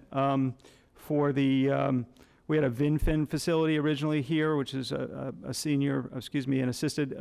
skilled nursing facility here. That site, they lost their certificate of need and had some hardships, and we put that land under agreement with Brook, and Brook has built a beautiful high school, which I have a picture of right on American Legion Highway. So we're proud to have some very attractive, affordable homes, but also a new charter school campus on our site. So we're very proud of that. We also are in the process of completing our Gateway Center, which is our project's community building here along Morton Street. It's about 3,000 square feet. That will be opening up later this spring, named after one of the charter members of the CAC, which we've worked closely with. Frank Bisham Community Activity Center will open this spring, and we're very happy to have that come together as well. And we also have a number of roads that we've built, both private and public, through the site, and we've been happy to have the public support and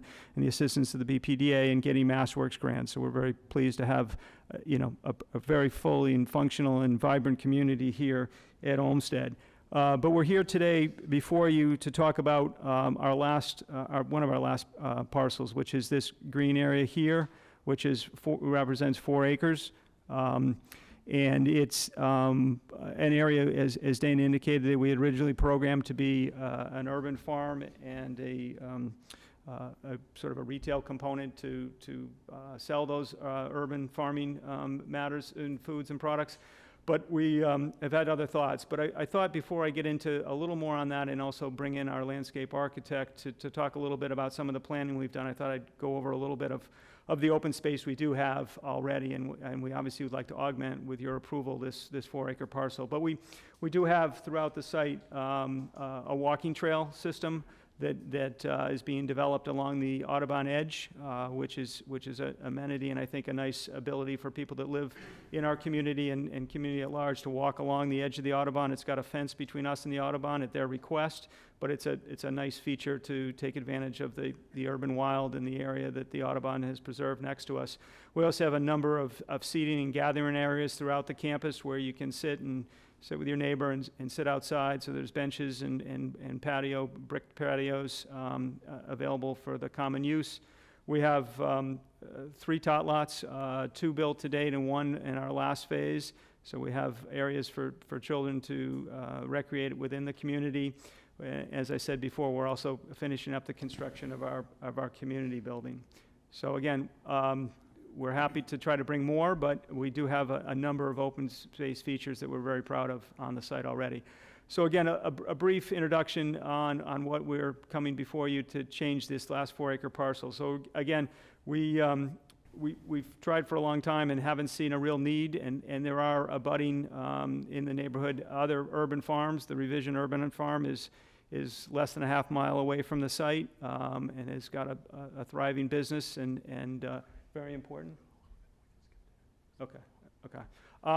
The additional open space that we're requesting is got a lot of support, both from the Boston Parks Department, as they had asked that we look at that as part of as we come before them. As we finished up our gateway, they suggested that we look at additional open space, given we weren't feasible with the urban farm. So we're very attuned to their desires. We've met with the staff at the BPDA, and they also have encouraged us to look at that and other stakeholders within the city. And lastly, our community, some of our community stakeholders, both Brooke and Lena, who take care of children and have activities that aren't served on the current site and on their current campus, have a strong need to try to bring some active recreation to the site. So we. Please. Madam Chair, I'm going to suggest perhaps in the interest of time we maybe stop here if you'd like, or so we can proceed accordingly, or we can move forward. I'm thinking about the time frame. So. Oh, from the time frame? Maybe just like sum up in a minute Sure, or two, and then we'll. Okay. Yeah, I'm going to steal my friend's thunder, but I'll quickly go through what we've got here. I apologize. Trying to condense 15 years of passion into 10 minutes, so I appreciate it. And I know we're the last show of the night here, so I apologize. But this is a plan which shows the connectivity of the site, and that's one of the other features that we're very focused on. So this is our East Campus. The urban farm is right here, which we want to bring open space, and any development of that area, we would want to be able to help connect the 2 sites and have the ability to bring people over via walking. So there's some grade challenges on the site, so that's something we're working on. And this is, again, very conceptual. What we've looked at is we have abutting wetlands. Abutting wetlands up here. This is just quick orientation. This is American Legion. This is Morton. This is Harvard. Our West Campus is over here. Our East Campus is over here. So again, it's a bridge between, and we envisioned a walking path here. Again, we're looking to create an open space. We're committed to preserving that and creating a conservation restriction to do that. But we thought it would be a good use of this 4 acres to also see if we can get some active recreation for the community and the stakeholders. And a soccer field, a high school soccer field was programmed. If we can do more with a track and additional tot lots and picnic areas, we would do that over here. Limited parking. Parking would not be on site other than emergency vehicles and some services, so there's probably limited parking here. Don't want to really disrupt the tree line. The canopy is important, as we've said, along Morton. So parking would be up here on the rest of the Olmsted site. So that's, again, conceptual and something with the change of the use, we would go forward and come back with a fully developed plan. These are quickly just some of the images of what we've developed there, which that's the Brook Charter School, and some of our important goals that we've achieved, and that is the end of my discussion. Awesome. Thank you so much. This was very helpful. Okay, so this is a public hearing, so we will start that portion. If there is anyone who would like to speak in favor of this project, please come to the podium. Madam Chairwoman, Madam Secretary, Director Golden, and board members, my name is Peter Munkenbeck. I have been working with Lena Park CDC now for 30 years and have worked with them through thick and thin, and there's been some thick and there's been some thin. We have been close partners with New Boston in the format of Lena New Boston now for 15 years. And are the stewards of all of the affordable rental which is being created on the property, either initially or over time, will become the stewards of all 300 units of affordable housing that is in the format of rental. And so Lena Park thereby is doubling its portfolio and its presence and its durability in the community. Lena had a moment in 2009 when it had to shut its doors. And it reopened with fanfare in 13, so there was a 4-year hiatus there. And when it came back in the building that contains the gym. The rest of their campus became the elementary school with our cohabitors, the Brook School, the Brook Charter School. And now Lena Park is a vibrant, self-sufficient, well-capitalized organization as a result of the activities of combined with New Boston. We are here obviously to support this, and we will be the beneficiaries in the sense that Lena Park and Brook School will together have custody under the current plans of this parcel. We'll plan jointly for its use, just as we do on the common space behind the school, and we'll look out for it for the long term and make sure that it serves both the immediate community, the residents, and the surrounding community. Great, thank you very much. Thank you for coming. Thank you. Madam Chair, members of the Board, Mina Perez, representing the Carpenters Union. On behalf of hundreds of union carpenters that live and work throughout the city of Boston, I want to go on record and support. Thank you. Thank you. Madam Chair, members of the board, I'm Mark Loring, COO at Brook Charter School. Again, as has been said, we have our Brook Mattapan campus, which houses kindergartner through 7, about 500 students, and Brook High School and 8th grade academy, which has about another 800 students at max capacity there. So we serve about 1,200 to 1,300 students on this campus. We strongly support this project. Lena and New Boston have been great partners, wonderful partners. We're excited about the opportunity for some active recreation space for our students. Our high school has graduation requirements tied to sports engagement, things like this. It's always challenging to find spaces elsewhere, so having more opportunities for these spaces and a place that we will can help maintain along with Lena and share with Lena and the community and make sure it's open is an opportunity we think would be just tremendous for our students, and we, again, strongly support this project. Great, thank you. Good evening. My name is Aurelius Pugh. I'm a community engagement manager for Lena Park. Sorry for being late. There's a mix-up, but that's just what happens. I solve problems.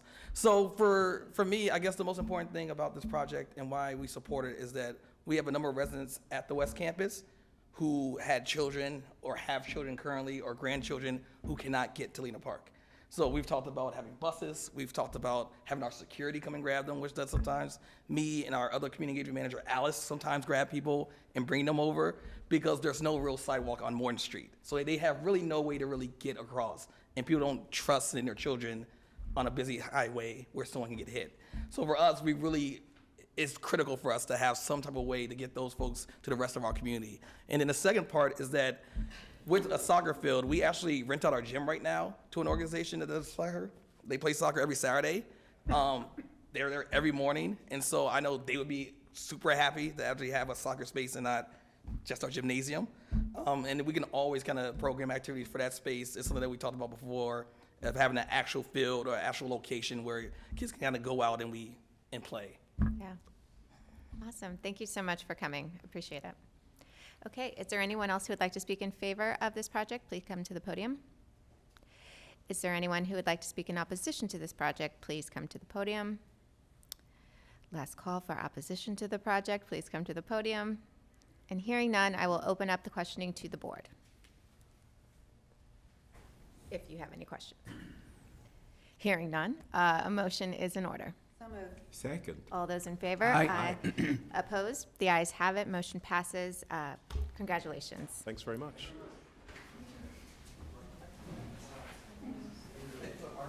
Okay.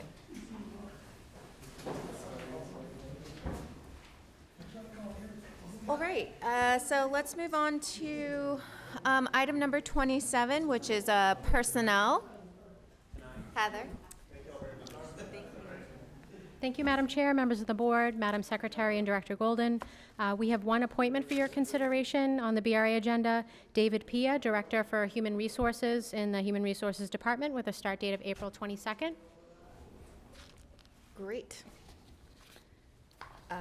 A motion is in order. Second. All those in favor? Aye. Opposed? The ayes have it. Motion passes. Thank you. And I need a motion to pay the bills, please. We pay our bills. Second. All those in favor? Aye. Opposed? The ayes have it. Let's pay those bills. And finally, the director's update. Nothing tonight, Madam Chair. And Thank we you. have no update. So I need a motion to adjourn the meeting. I move we adjourn this meeting. Second. All those in favor? Aye. Ayes have it. Meeting adjourned. Thank you. Stay safe, everybody. Yes, please.